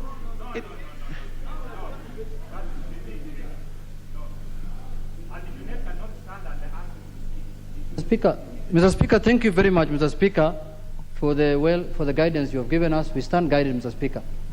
Having said, Mr. Speaker, that Mr. Speaker, as the whip of the minority, Mr. Speaker, and we have in this House, we have no one else to address other than the Speaker, Mr. Speaker, and that's the rule. Mr. Speaker, the issue you have just raised is a very weighty matter, Mr. Speaker, with the minority side. Mr. Speaker, you have put facts very clear, and we agree with you, that it is true speakers are sponsored by parties, Mr. Speaker. And Mr. Speaker, I remember in 2013, we sponsored Marende as the minority, and we were defeated in this House by Jubilee, Mr. Speaker. That time it was Jubilee coalition. But Mr. Speaker, also, recently, new development happened, Mr. Speaker. And you know, we are in the season of politics. Everyone has a constitutional right to join any political formation he wants. Mr. Speaker, in the last election, you were also sponsored by Jubilee Party. But Mr. Speaker, the records that are now available politically at the registrar of political parties is that you are the party leader of the Democratic Party, Mr. Speaker. And now that is not Jubilee that sponsored you, Mr. Speaker. And you have formed a coalition with Kenya Kwanza, Mr. Speaker, which is another formation outside Jubilee, Mr. Speaker. Mr. Speaker, we have never doubted your impartiality. That I can say it on record. We have never so far, until when we saw in a hotel in Karen, Mr. Speaker, signatures and ceremony happening, you signing as the party leader of Democratic Party, Mr. Speaker, we started now feeling that surely we might not get a fair treatment in the House, Mr. Speaker. There might be no impartiality, Mr. Speaker. Mr. Speaker, you are a man who has so much fidelity to the Constitution. I can say that also without fear, because I have served under you or with you in this House for 10 years now, Mr. Speaker. Mr. Speaker, issues that are raised here in this House, Mr. Speaker, are issues that anywhere you cannot raise it anywhere else, Mr. Speaker. We cannot speak in burials, in funerals, in rallies, Mr. Speaker. Mr. Speaker, the issues raised by Honorable Otiende Omolo, Mr. Speaker, as you have captured them well, Mr. Speaker, are issues that are going to affect us for the remaining period of this House, Mr. Speaker. Mr. Speaker, if now you are the leader of the Democratic Party and a member of the Kenya Kwanza coalition, Mr. Speaker, and you are sponsored by Jubilee Party as the Speaker, Mr. Speaker, how are you going to balance those interests, Mr. Speaker? Because the people who are supporting you now and cheering you here, Mr. Speaker, are not even people of Jubilee, Mr. Speaker. These are UDA members, Mr. Speaker. These are Kenya Kwanza members, Mr. Speaker. These are the ones who are cheering you, Mr. Speaker. I don't know for what reason. Do they think that you are a speaker for now Kenya Kwanza? I don't know why Duale is so happy to when you are talking, Mr. Speaker. Mr. Speaker, it is in my view, Mr. Speaker, I have said, Mr. Speaker, and I am very happy that you've given us time to express and ventilate what we think, Mr. Speaker. Mr. Speaker, we want to continue the House being handled the way it has been handled for the last 9 years under your leadership, Mr. Speaker. We are only worried that going forward now, Mr. Speaker, now that the political dynamics have changed, Honorable Fatuma Geti has raised weighty issues, as Honorable Otiende has said, that can lead even to the impeachment of the Deputy President, Mr. Speaker, if they are proved the allegations to be true, Mr. Speaker. Mr. Speaker, how do we feel? Are we safe in this House, Mr. Speaker? that we can continue conducting our business under. I am told, rumor has it that, Mr. Speaker, you're even being proposed to be the running mate of the Deputy President, Mr. Speaker. Rumor has it, Mr. Speaker. Rumor has it, Mr. Speaker. We support all that, Mr. Speaker. We have no problem with that, Mr. Speaker, honestly speaking. But, Mr. Speaker, this House must be impartial. This House must be conducted, and you are the custodian of the standing orders, Mr. Speaker. It is you who applies the standing orders in this House against us, Mr. Speaker. So, Mr. Speaker, I don't know whether the rule of impartiality and fair, natural justice, fairness will be accorded to us as the minority, Mr. Speaker, of this House, and whether Honorable Fatuma Gedi will get fair treatment and judgment on the issues that he has raised, Mr. Speaker. Those are the issues, Mr. Speaker, that is worrying us, Mr. Speaker. Thank you, Mr. Speaker. You know, now, on our members, you know, that kind of behavior now, surely, you know, when you start yelling like that, because that's surely somebody is yelling. How is it that we are going to, you see, impartiality is not determined by which party you belong to. It must be new. You must be able to demonstrate it. And I don't know what it is that shows that it has not been demonstrated. Now, one of members, you know, I don't want us to, you know, the Honorable Fatuma Gedi was going to. No, please. Yeah, but you know, 2 minutes each. 2 minutes each. But honourable members, before I allow you, honourable members, those of you who feel that they are, you know, if you feel that the speaker is not sufficiently impartial, please, because the speaker who is before you is unwilling to resign. Take it now, yes, we can take the bank. Please, look at the provisions of Article 106 of the Constitution. Yes. So don't. I mean, there's no need. I mean, it's not the first time that I have been sponsored. Even in 2013, I was sponsored by a party. We have worked with so many of you in very many, I don't know, in many endeavors. So let's not get carried away by the things happening around the country. Honorable Duale. Mr. Speaker, let me add my voice to what is going on this afternoon. Mr. Speaker, within the reading of Article 106 of the Constitution on speakers and deputy speakers of Parliament, Mr. Speaker, you have not committed any crime by being a member of the Kenya Kwanza coalition, by being member of the party leader of the Democratic Party of Kenya. Your removal is well stipulated, Mr. Speaker, in Article 106, Sub-Article 2, A, B, C, and D, and all these allegations, Mr. Speaker, are not there, Mr. Speaker. And Mr. Speaker, the procedure for the removal of a speaker is known to every member. And Mr. Speaker, let me be very clear that even in other jurisdictions, like the US, and more importantly, the most important house in the US, the Senate, the Speaker of the Senate. Are you the Speaker? The Speaker, they don't want to listen to. The Speaker of the US Senate is always the Deputy President or the Vice President. And when he or she sits there currently, because it's a woman, she sits there to make a neutral determination. Mr. Speaker, secondly and more fundamentally, I want to confirm to you that there is no minority in this House. The minority has gone to bed.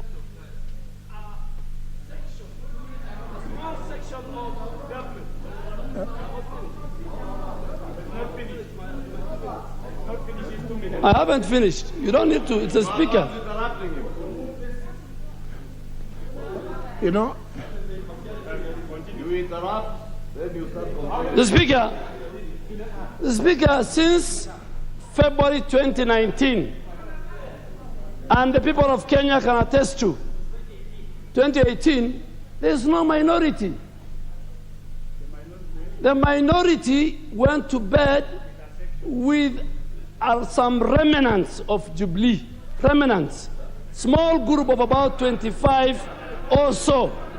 So, Mr. Speaker, you cannot speak from both sides.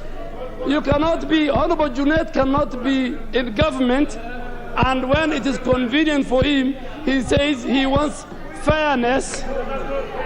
It's fairness. The Speaker, you know, I respect elders. Now.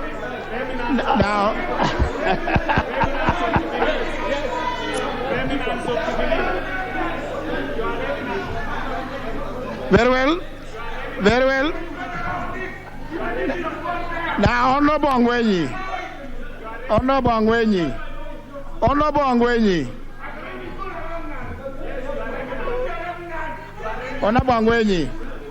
That is. Why are you getting agitated? I want to give one chance to Honorable Charles Kilonzo. Then the rest we proceed with the business. Honorable Millie, before the Honorable Charles Kilonzo speaks, just a minute. Sergeant at Arms, can you open the suitcase to confirm that whatever is in there? No, just a minute. This is what we administer the standing orders as you have put past them. A briefcase cannot just be brought into the chamber here. It needs to be confirmed. What are you telling me? Well, even when we admit...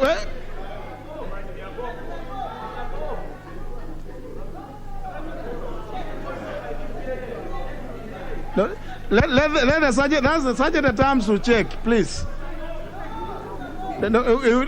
Honorable Charles Kilonzo, you will? Yes.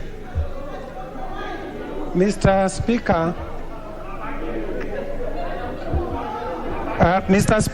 if I have your ears, Mr. Speaker, as we always say, this is a house of rules, Mr. Speaker. Yeah. And I want to invite you, Mr. Speaker. We are saying yes, what? But what decorum did you display now? What are you?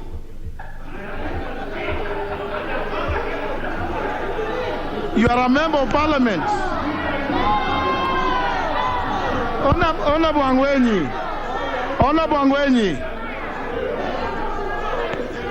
You see, Honorable Jimmy Angwenyi.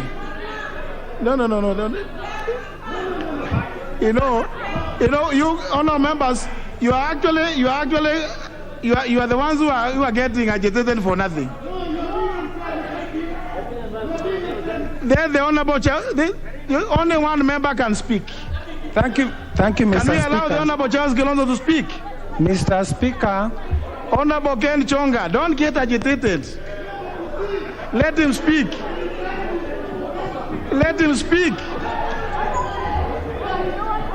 No, sit. Honourable Mr. Speaker. No.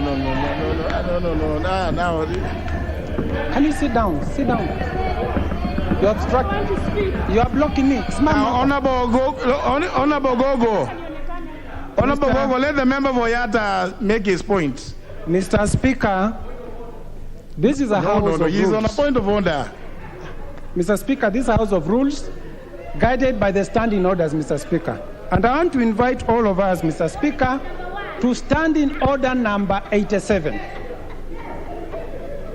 Mr. Speaker, if you look at standing order number 87, what we are about to do by tabling those documents is against our own rules. And Mr. Speaker, it is very important, whatever side of political divide you are, we stick to the rules in as much as what you are doing is likely to favor your side. What I'm saying, Mr. Speaker, being even a staunch believer in Azimio, what we are doing here is against our standing rules. And standing order number 87, Mr. Speaker, is very clear. It says, Mr. Speaker, neither the personal conduct of the president, nor the conduct of the speaker or the judge, it goes on, or even a government, a state officer or representative and so on, whose removal from the office depends on the decision of this House, Mr. Speaker, cannot be mentioned adversely, Mr. Speaker. That is stated very clear. So what we are doing here, Mr. Speaker, tomorrow the other side will come up with their own documents and allege the president has done the following. So, Mr. Speaker, what I am saying is by allowing the particular member to table those documents, we are already floating our standing orders, Mr. Speaker. It requires a motion and a 3 days notice. There is no motion before the House, even to table the documents, Mr. Speaker. I invite you to look at standing order number 87. No, honor members, it's not about honor members now. You know, what we are doing is actually dilatory, because the member made an allegation on the floor of the House, and when she was challenged, she said she was going to substantiate. That's what she's doing. Now we are by introducing all these dilatory motions. You are preventing her from discharging the obligation that she undertook to discharge today. Honorable Fatuma Gedi.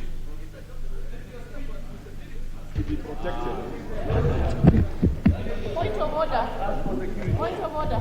Now the member is she's on a point. No, she's on a point of order. Now I'm not allowed.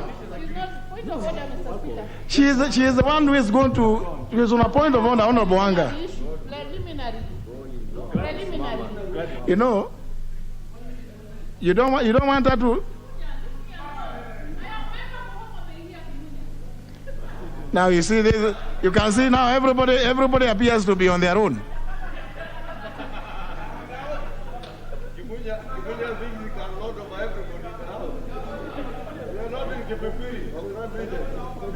Yes.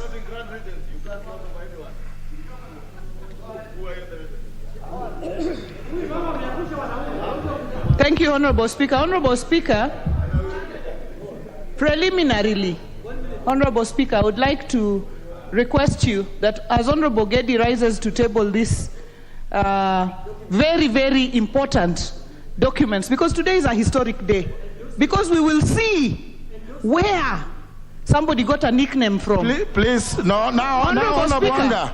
Honorable, what is your point of order? Order. Now, Honorable Speaker, my point of order is that there is a habit that when this kind of important motion is going on, a lot of interruptions will come up from people who feel, rather than letting Honorable Gedi finish her statement, they want to interrupt her as a strategy for not letting this matter go to the public. So, Honorable Speaker, I just wanted to request for your protection she does protected. It and finishes it. The Honorable Fatuma Gedi is protected.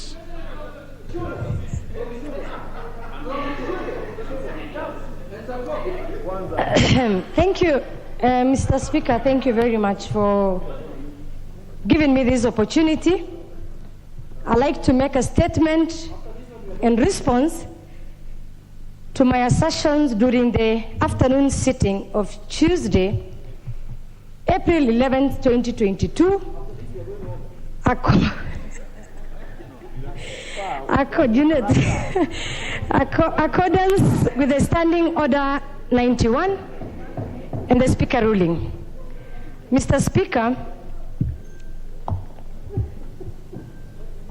I want to thank you for giving me this opportunity to bring to the light matter that needs careful consideration. This House and the wonderful Kenyan voters who will have sacred mandate to elect Honorable Fatuma Gedi. their leaders. let me just help you. You know, there's nothing, really no speech. No speech. It is just to bring the documents here. No. Please. Mr. Speaker, Please. I beg, Mr. Speaker, I'm laying the background. I'm the one on the chair. Honorable Batu Magedi. Just, you know, it's the documents. There, you say, there's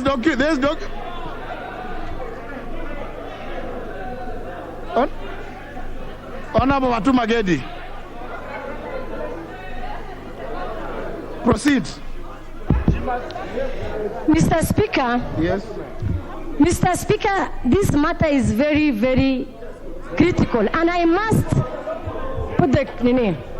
I will not share the document, and I have to substantiate and table the evidence, Mr. Speaker. You know, Honorable Fatuma. If you allow me, Mr. Honorable Speaker. Fatuma, you know the thing is this. And you know it. I hope nobody is going to, because everybody seems to have completely forgotten their rules. You bring a document, we look at it, we tell you, yes, I have already read to you what has been. Honorable Maura, you are not going to teach, you are not teaching me what happens here. Honorable Fatuma Gedi, you know, you are going, what you can say is this, because I send this explain, then table this. You go to the other one, you table. Proceed that way. Mr. Speaker, if you allow me, that's what I'm doing. I have to explain what I'm tabling. I have to explain and table. And please me give the time. You know. Mr. Speaker, in the respect. Member Bogisi, please. In that respect. Don't do that kind of jig in the house. That kind of jig you did is not good for the house. Mr. Speaker, in accordance with the provision of Standing Order 91, you are ruling during Tuesday afternoon. I wish to communicate to this House that I have gathered enough material evidence to substantiate my position that we are not safe in the hands of Kenya Kwanza presidential candidate. And he has the impeccable records of land grabbing and the use of his position of influence to intimidate even children, Mr. Speaker. I have the pictures I will table of Langata Primary School children being tear-gassed by police officers. The horror and the nightmare of the Adrian Muteshi at the hand of William Ruto. Honorable Speaker, let me begin with substantiation.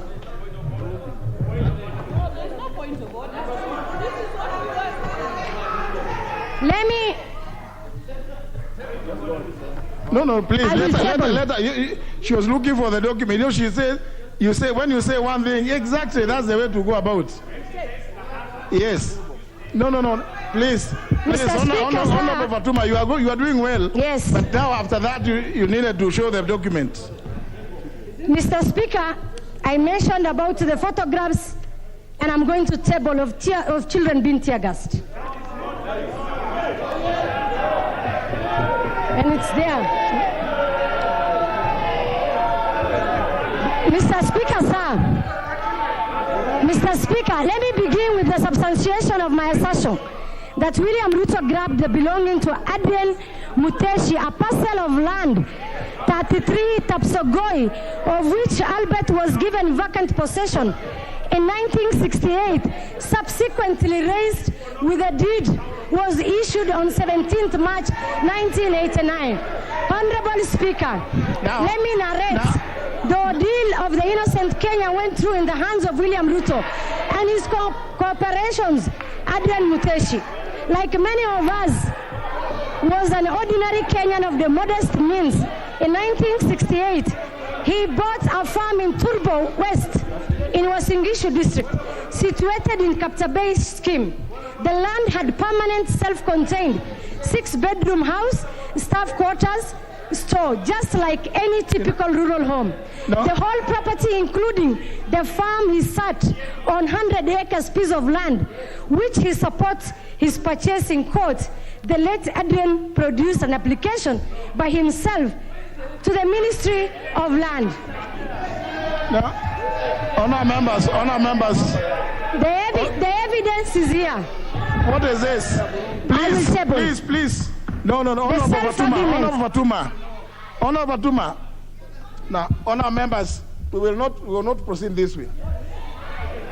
When Honorable Fatuma says that this document to prove this, please allow her to bring the document, because Honorable Mili Odhiambo, are you the one tabling documents? Honorable Juliet, are you the one tabling the documents? Surely. You see, the Sergeant at Arms is here to help not you, please. You don't know about the documents. So just give the documents. Honor members, it is not your business to authenticate, to rule on authenticity. So let her bring the documents. So you talked about Langata, bring the document on Langata. Is that the one on Langata? What? No, which is the one on Langata?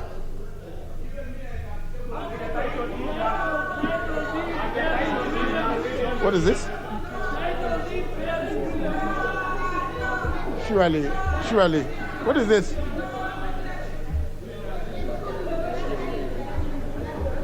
Honor members, please. Fatuma Gedi, please. I think let's try to, as much as possible, don't bring emotions into this matter. What is this? Is this the one on? There's the one. The one plain Adrian Gilbert Muteshi. Yeah, no, just no. Honor members. You can never sway me that way. It's never. I'm never swayed that easily. No, so it is a document of ownership. Or you want me to use the judgment? No, I want to be on record, Mr. Speaker. The document you have. Yes.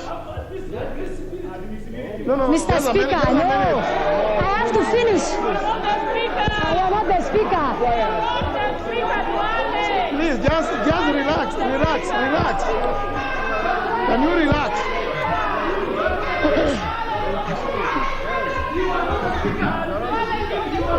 Now, Honorable, what is wrong with this one? Honorable Mili Odhiambo, please.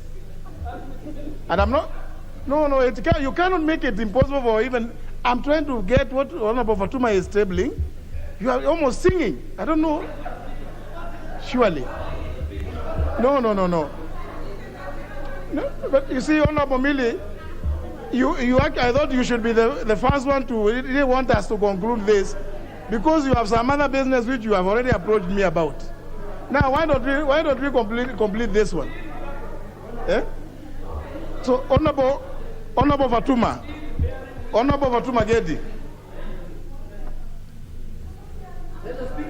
So, is this the one you? Mr. Speaker, you have 3 documents. Yeah. One is the statement I have. This is one of them. Number 2 is the court ruling on the judgment. Sorry. The High Court judgment. The High Court judgment. Number 3, you have National Lands Commission's report. And allow me, Mr. Speaker, to finish one by one, then I table. Allow me to finish. Yeah, take me slowly. Honorable Fatuma Gedi. Honorable Fatuma Gedi. Yes, Mr. Speaker. So, no, honor members. No, those ones cannot help you. They don't even understand the procedures of the House. Honorable Fatuma, you have given me these 3 documents. So, now look at the grandfather of the House is saying 1. The Honorable Fatuma Gedi has actually said, and there are 3. Yeah. So you see, you are shouting 1, but she has, if you don't listen, I can see you are in a different world. Honorable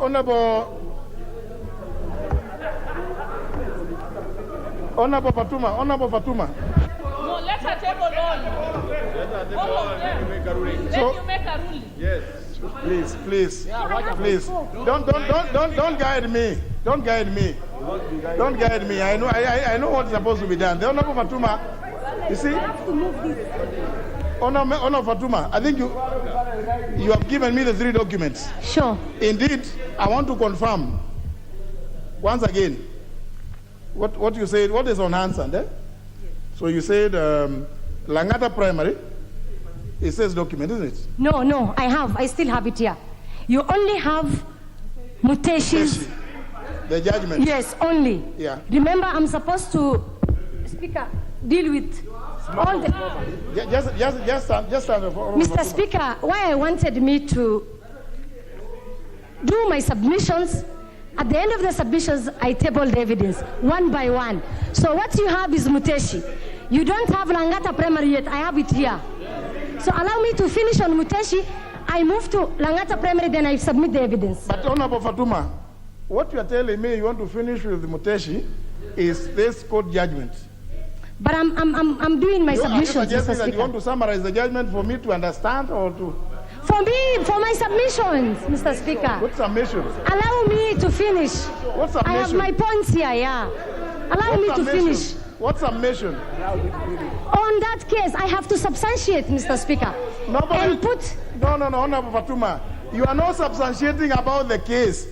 You are just, you talked about Muteshi. And you say you have, Mr. Speaker, so do you want me to table everything without talking? Should I just sit? Honorable Fatuma Gedi, please. No, Honorable Fatuma Gedi, you are the one, these others who are telling you this or the other, they are not the ones who made the commitment. You are the one who made the commitment about the documents you are going to bring. So you are going to table a document on these 3. That's what we want. Yes. No. Don't give us other needs. Proceed. No. Let her finish. Now. What speech? Mr. Speaker, the sale is okay. Mr. Speaker, the sale agreement and the loan agreement which he had borrowed to aid his purchase as evidence of the purchase of the now grabbed land, and upon which the court relied to find in his favor. After the purchase, he was given vacant possession, meaning he had the right to occupy and use the land as it was. He then developed the land by fencing it, cultivating it, and planting crops. You know the typical life of a real hustler, not these fake ones in political rallies. Honorable Fatuma Gedi. And in the streets of Nairobi. He lived with the family on the farm. Honorable Fatuma Gedi. Let me tell you, I'll do this now. I'll do this. If you are not going to table these documents, I'll rule you incapable of doing so, and I'll proceed to make my decision. Please table the documents. You are not able to? It doesn't matter. It does not matter.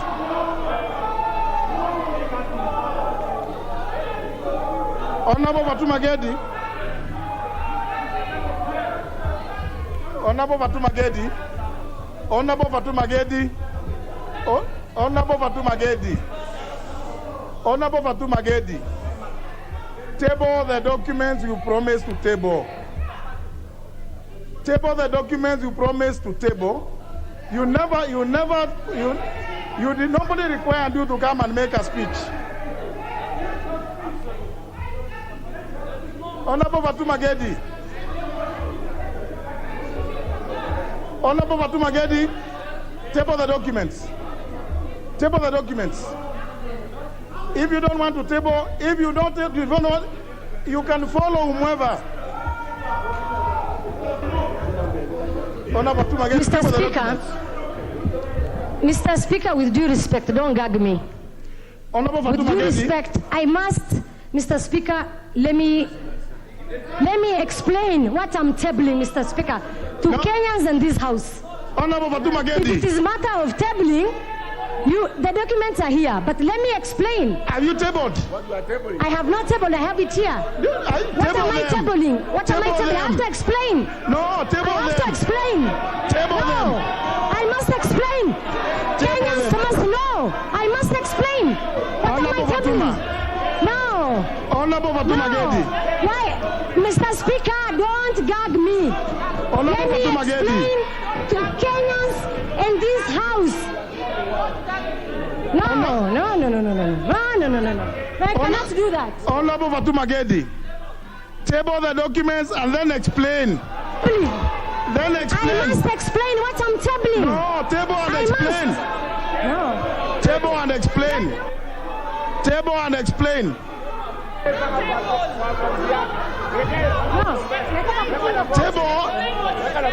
Table then explain. Table then explain what it is that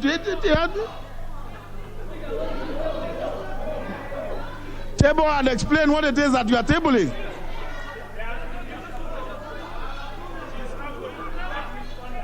Honorable Fatuma Gedi. Honorable Fatuma Gedi.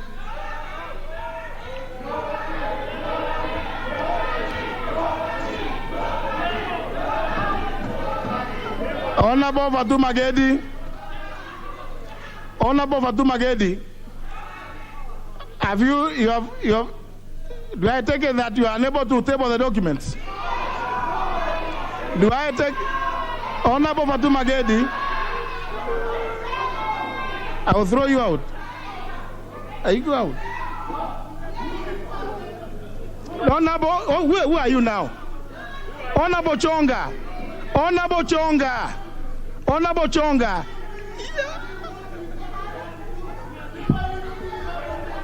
Honorable Chonga. Honorable Chonga. You are not the one going to determine how she is going to do to table documents. Relax. Why? Relax. Proceed. Proceed, Honorable Fatuma. Proceed.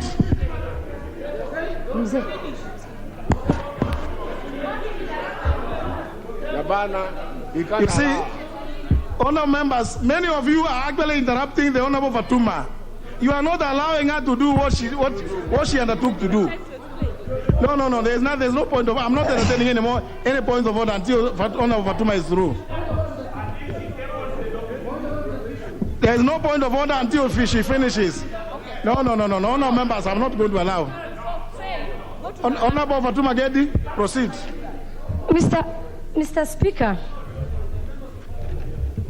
may I table?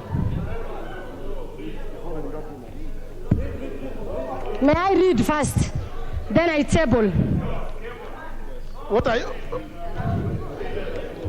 Give me time, please. Msiniharakishe. Mosmos. The truth is bitter. Truth is bitter. Mr. Speaker, sir, may I take this opportunity to table Western Hotel extended extension of its parking lot and Langata Primary playing field and the tear gassing of peoples by photos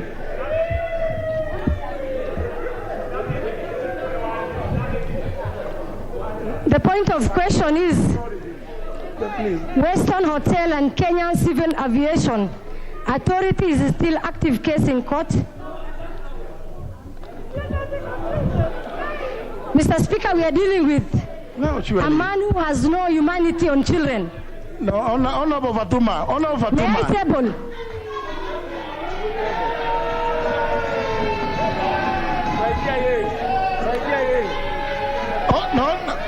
Honorable Wanga, get back to Honorable Wanga. Go back to your seat. Honorable Wanga, go back to your seat. Honorable Wanga, Honorable Gladys Wanga, Honorable Gladys Wanga, Sergeant at Arms, Honorable Wanga, get back to your seat. Go back to your seat. This is not. I mean, what are you doing here? Surely, no. Let the Honorable Fatuma knows what it is that she has brought. Unless you are saying she took them from your house. Please, let's get over this matter. Honorable Fatuma.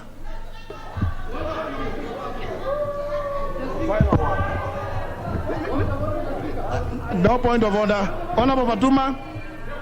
Honorable Fatuma, just go on. Allow Mr. Speaker, to, sir. No. I'm not. Honorable Fatuma, can you just proceed and table the documents? Mr. Speaker, with me here I have the document from Kenya National Lands Commission. And the point that was observed by NLC is that the Western Hotel is bona fide purchaser without a notice of any defect in the title. That the land at the time of valuation was overvalued. That Kenya Civil Aviation Authority lost an important asset in this case. That then the Commissioner and the Minister of Lands are to be blamed for occurrences that failed to act on irregular allocation of parcel. That William Ruto, in his own words, accepted, and I have the link I have shared, that he has an interest and he owns Weston. Table. These documents of Kenya National Commission. Table. And I table just table the pictures. Just table. I have tabled.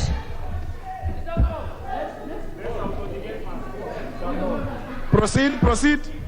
Honorable Junet, I've said until she finishes. No. You people, we never came for this. Let her table the document. Mr. Speaker, the third... This is on Langata. You have Langata and you have... Yes. Then proceed to Taita Taveta.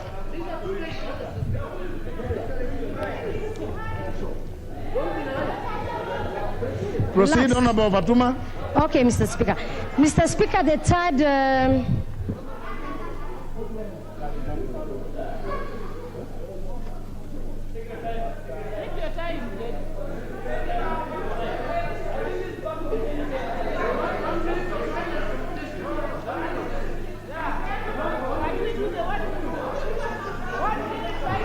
Honorable Fatuma, please. You have two others. Honorable Fatuma. Honorable Fatuma. Order members. 1 minute of silence, Mr. Speaker, in honor of mutation. Honor members, don't. This is not. Why you bring all this drama? Why you bring all this drama? 1 minute of silence. You know? Honorable Fatuma.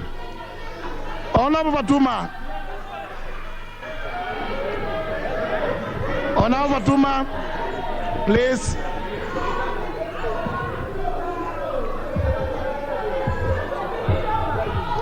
Honorable Fatuma. Mr. Speaker, the third... Mr. Speaker, I used to tell this House while I was gathering the material, the information. Okay. No. Who is giving? Who is? Why are you sitting down? Junet is my leader, and I have to. So, no, Honorable Fatuma Gedi. Mr. Speaker, I'm not going to entertain those jokes. Mr. Speaker, I'm sorry, but you know he's my elder brother, so it doesn't matter. Even if it's your father. I cannot stand when he's talking. Even if it's your father. So, you are in the National Assembly.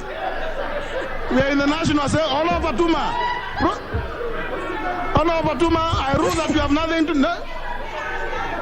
Honorable Fatuma, I will rule that you are unable to proceed to table these others. I'm tabling. Why are you engaging in theatrics? Mr. Speaker, the third reports that I wish to table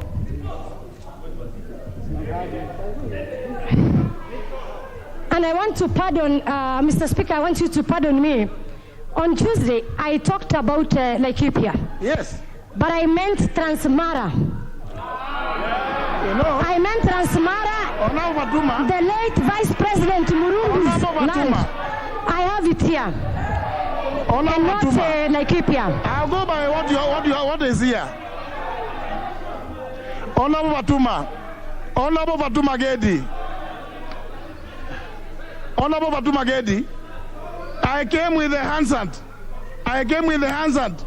So we are not going by. Proceed. Give her. Mr. Speaker,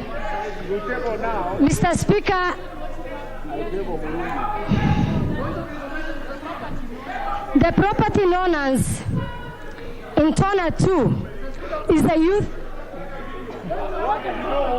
No. Proceed.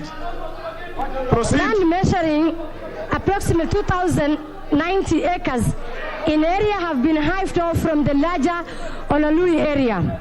The Honorable Joseph Murumbi, Kenya's second vice president, through his company Intona Ranch, was then registered the proprietor of the subject property on 1977. Table it. So I will Table it. Table. Mr. Speaker, can I explain? No, table it. When will I explain? Table the documents. When will I explain? We are literate. I am literate. I will read and interpret them for the House. Mr. Speaker, in the year 1985, AFC took charge of the subject property to secure a loan facility, 8.6 million advance to Intona Ranch. Original proprietor was then registered the owner of the subject. When the original proprietor defaulted on the loan, why will you switch off the mic? Are you the one to dictate to him? Mr. Speaker, in 2004, members of Maasai community filed Nakuru court in 2004 against Intona Ranch. The AFC on the principal ground that they were entitled to the subject land on account of adverse possession. The court in 2011 ordered that 99 claimants will each get 10 acres out of the subject property of the remainder, about 1,000 acres. That included 20 acres occupied by Honorable Murumbi, will be retained by AFC. Honorable Speaker, dissatisfied with Justice Awuko's judgment, 1998 claimant filed an appeal. In 2013, AFC filed a cross appeal insisting the community was not. In 2016, Mr. Speaker, there was an attempt by legal representation by Murumbi to challenge the... Honorable Fatuma Gedi, please table the documents. You have no business telling me no. You. Honorable Babu Awino, we are in the National Assembly.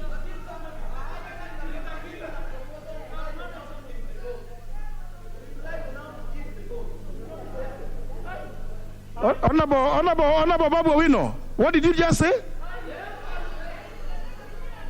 Honorable Babu Awino, I order you out of the chamber.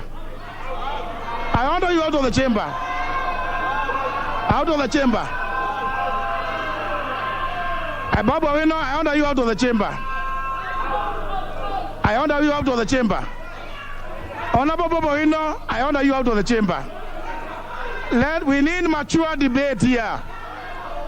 Honorable Babu Awino, out of the chamber. Sergeant at arms.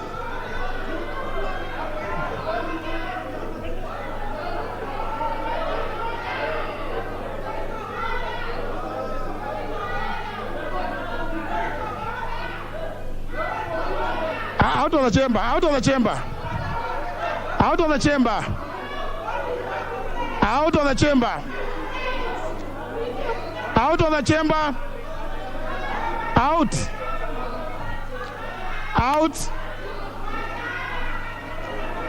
the chamber.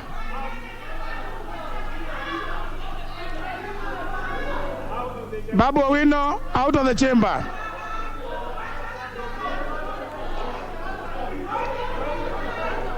Honorable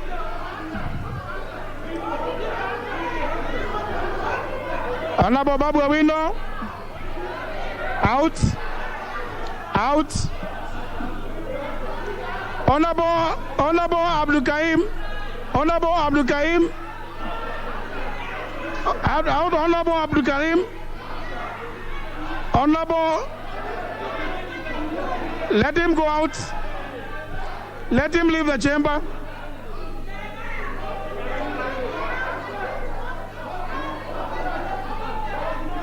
Out of the chamber. Sergeant at arms. Sergeant at arms. No.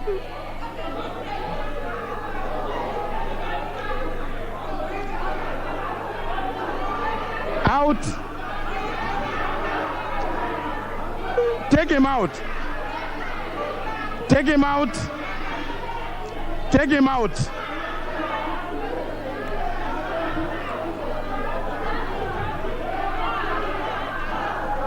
And Honorable Honorable Chen Chonga. Honorable Ken Chonga. Honorable Ken Chonga. It is also disorderly. Honorable Babu Owino.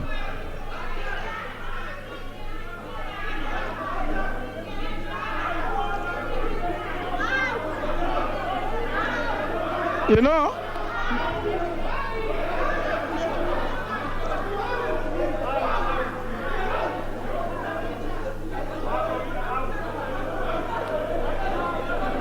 out.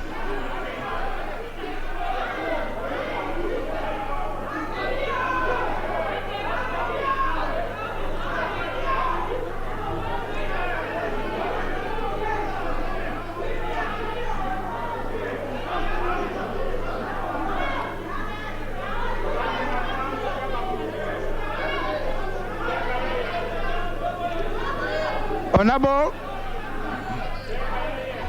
you know, honorable members, it will not change. It will not change. It will not change.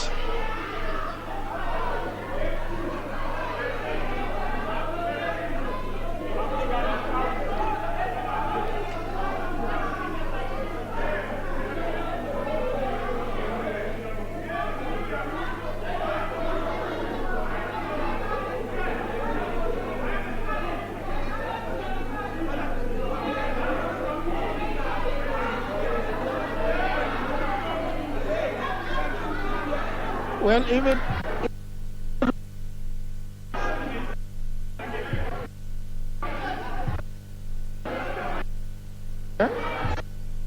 all this.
Sarah. You put this, huh?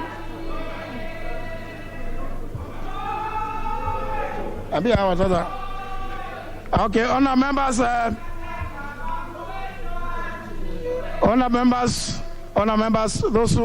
those who have seats or who feel like they can take seats, take seats.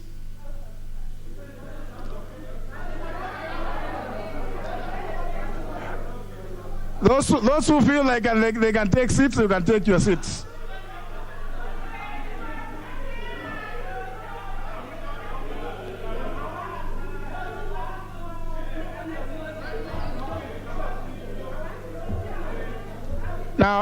Now, honor members, these are matters that they are not new. You know, fortunately, we have seen this before, and it does not even in any way cause any anxiety. So we deal with it in the appropriate manner. But that's such at times you can resume your places.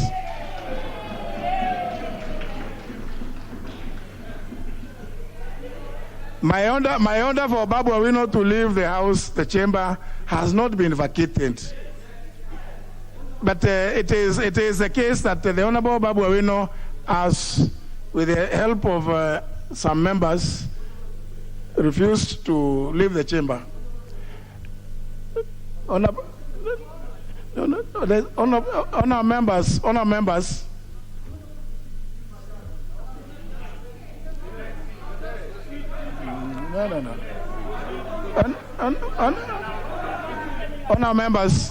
Honor members. I know, I know the rules of the House. In a situation of this nature, in fact, for your information, let me read to you, standing on number 112. Take your seats. So that we don't.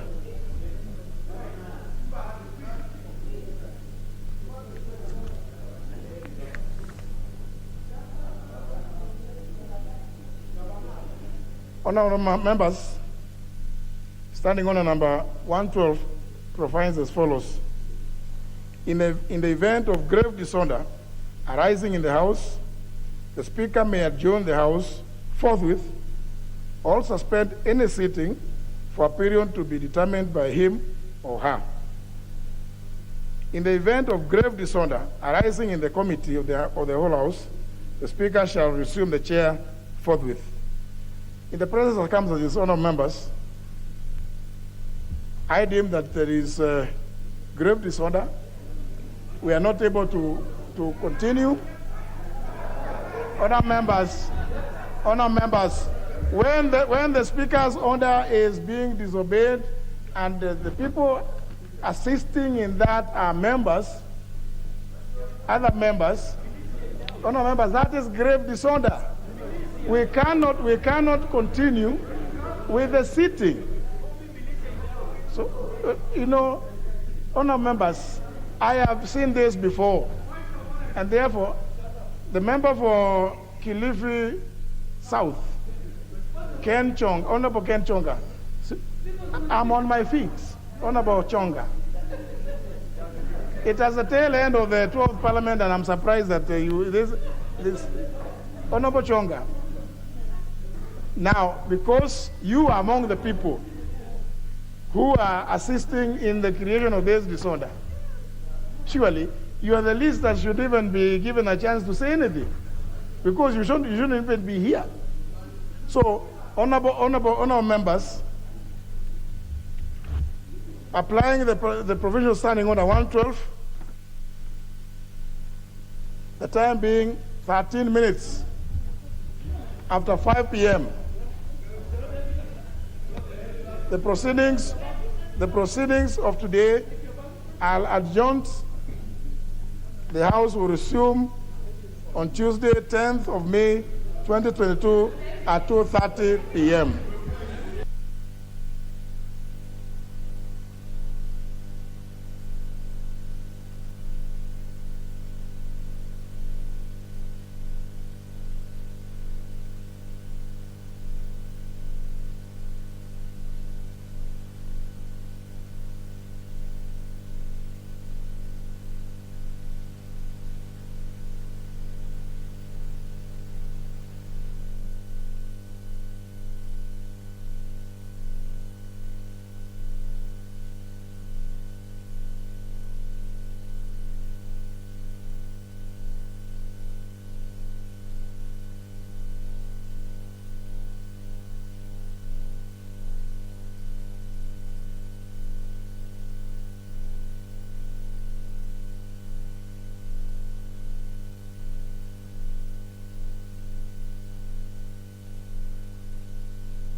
wa kuhaka.